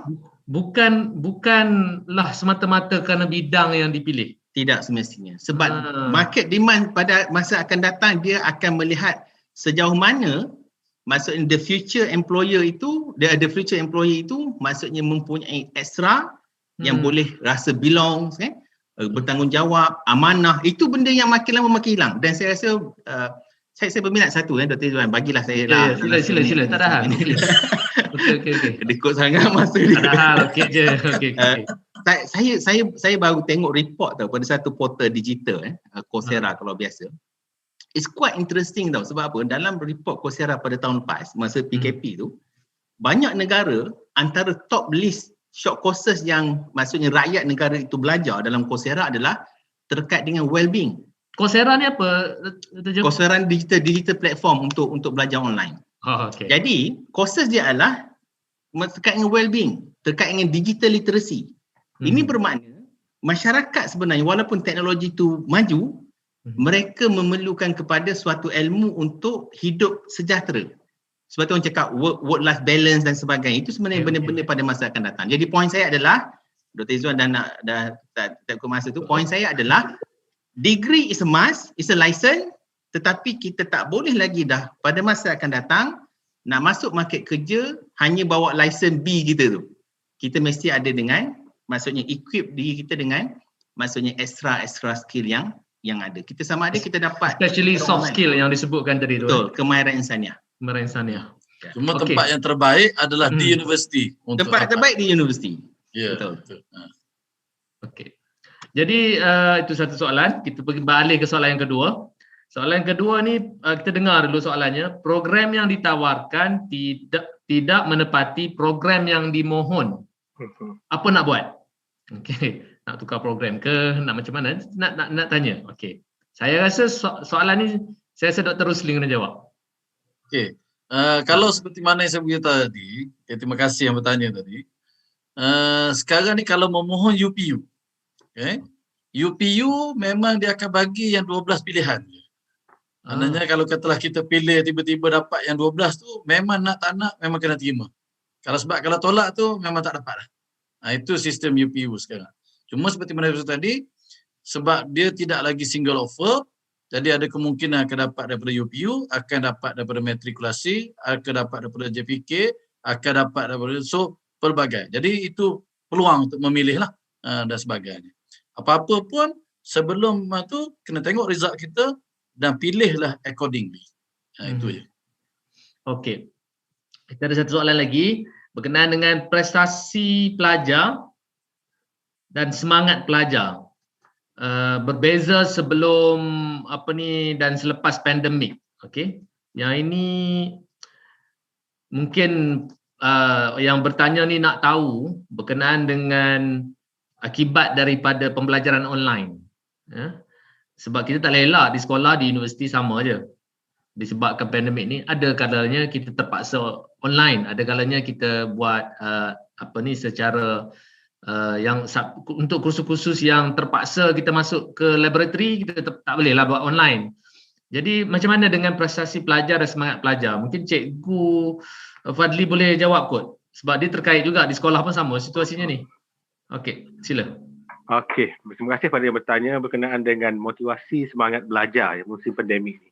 Tidak dapat kita nafikan bahawa semangat itu berkurang kerana PDPR ataupun belajar di rumah ataupun belajar secara online memang berbeza efeknya dengan belajar secara berdepan. Tak kisah lihat di peringkat manapun, lebih kurangnya peringkat sekolah dan juga universiti.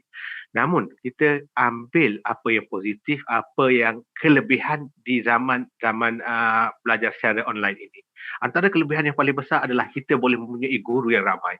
Ini saya selalu ingatkan pada semua ibu bapa, semua audiens saya, tolong ambil peluang ini. Kita ada guru yang ramai. Bila pandemik ini, hampir semua guru lecturer ni dia akan share ilmu mereka, lecturer mereka, kelas mereka secara online. Mereka up di YouTube-nya, di FB-nya, di Twitter-nya, di Telegram-nya. Sangat banyak. Jadi mereka ada pilihan. Contoh, saya seorang pelajar tingkatan 5. Saya nak belajar biologi. Saya boleh belajar dengan guru saya di sekolah. Boleh. Boleh juga ambil di beratus-ratus guru yang share di YouTube. Boleh. Boleh juga cari channel-channel guru, channel-channel mata pelajaran biologi di dalam Telegram. Boleh. Jadi kita ada sangat-sangat banyak pilihan. Tolong ambil pilihan ini dan tolong jangan patah semangat. Jangan patah semangat, jangan rasa susahnya tak. Kita yang menentukan benda tu susah atau payah. Kita yang menentukan set minda kita. Kalau kita ambil yang positif, kita rasa ini satu peluang aku untuk belajar benda baru. Ini satu peluang aku untuk kenali lebih ramai guru. Ini satu peluang aku untuk dapat ilmu dari pelbagai cabang, guru India, Cina, Melayu, macam-macam. Jadi di sini kita akan dapat kelebihan-kelebihan dan di sinilah akan menyuntik motivasi untuk terus belajar dalam musim pandemik ini. Okey, menarik jawapan itu. Betul lah, saya pun baru tersedar. Maknanya kita bila pandemik ni berlaku, dia ada positifnya. Kita ada jangan tengok pada negatif sahaja. Positifnya konten dalam YouTube bertambah dalam kadar yang sangat banyak. Dan kita punya pilihan yang pelbagai. Jadi itu yang kalau dulu mungkin kursus-kursus ini mahal dan hanya boleh didapati hanya secara face to face. Tapi sekarang semua orang share maklumat. Okey, bagus. Terima kasih banyak maklumat tu daripada Cikgu Fazli. Dan soalan yang terakhir. Soalan ni berkenaan dengan program-program bersifat teknikal. Saya tak nampak orang lain dah. Saya nampak Dr. Zul. Macam mana sekarang ni belajar kebanyakan online? Macam mana nak belajar buat wiring? Online boleh tak boleh buat wiring je. Jadi macam mana implikasi terhadap program teknikal ni? Soalan dia. Okay, sila. Terima kasih Dr. Izwan. Semasa pandemik itu memang ini menjadi satu isu besar kepada penyedia-penyedia latihan yang berkonsepkan hands on, ya, latihan teknikal. Dari segi teori tak ada masalah.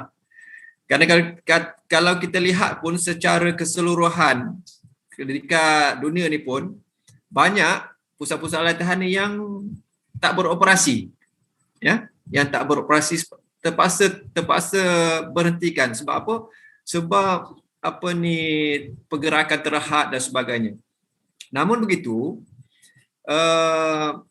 kita di Malaysia, kerajaan telah berusaha untuk menyesuaikan kaedah-kaedah ni supaya dia dapat memberi supaya tak tertinggal, ya. Teori tak ada masalah. Tetapi dari segi bidang-bidang tertentu yang boleh dibuat secara online, yang boleh dibuat melihat kepada video, melihat kepada kita panggil simulation dan sebagainya, yang tu boleh diteruskan. Macam bidang-bidang yang mudah untuk kita ambil contoh lah, macam nak jahit baju. Okey, macam ni cara dia, tetapi kena buat sendirilah dekat rumah mungkin, ya, ataupun tempat-tempat yang boleh akses, ya. Maksudnya ada kemudahan, tapi bidang-bidang yang melibatkan penggunaan mesin yang besar dan sebagainya, itu menjadi limitasi kepada pelaksanaan latihan itu sendiri. Tetapi walau macam mana pun, kemudahan kepada video-video, simulasi dan sebagainya perlu dimanfaatkan dengan sebaik mungkin. Walaupun dia punya perbezaan, dia memang ada. Kita tengok video tak sama dengan kita buat sendiri. Lain. Dari segi skills yang kita dapat tu lain sebenarnya kalau kita buat dengan secara fizikal dengan kita menonton. So walau macam mana pun limitasi tu, insya-Allah kita tengok, kita harap benda ni berakhir dengan cepat supaya kita dapat kembali kepada biasa dan sebagainya. So yang lain itu dari segi pelaksanaan macam mana nak masuk bengkel dan sebagainya itu adalah kita buat macam mana nak gile-gile dengan SOP-nya ya, SOP yang strict lah ya. So itu kaedah-kaedah adalah yang dipikirkan ya. Alhamdulillah. Jadi itulah sama-sama lah kita doa supaya pandemik COVID-19 ni segera berakhir, dan saya ingin menyeru jugalah dalam kesempatan ni semua orang untuk menyokonglah proses vaksinasi ni supaya lebih cepat kita dapat vaksinkan seluruh rakyat kita, lebih cepat kita dapat masuk balik ke makmal, bilik kuliah, bengkel-bengkel untuk belajar teknikal ni. Sebab kita tak boleh elak banyak mesin-mesin yang berjuta ringgit harganya kerajaan beli untuk dipelajari, hanya boleh dipelajari jika pelajar itu berada di dalam makmal itu. Jadi itu yang kita kena kita doa sama-sama. Itu sahaja je soalan. Ada lagi soalan ke? Rustia boleh bagi soalan pada saya kalau ada, ataupun Rustia pun boleh tanyakan. Kalau tak ada, kita boleh tamatkan kot kita punya program hari ini. Jadi dengan itu saya mengucapkan terima kasih pada semua penonton-penonton, kepada ibu bapa dan yang baru tamat SPM ini. Jadi nasihat yang terakhir daripada saya, teruslah belajar. Itu sahaja. Sekian, terima kasih. Assalamualaikum warahmatullahi wabarakatuh. Assalamualaikum warahmatullahi wabarakatuh. All the best semua. Alright, thank you. Assalamualaikum. Assalamualaikum.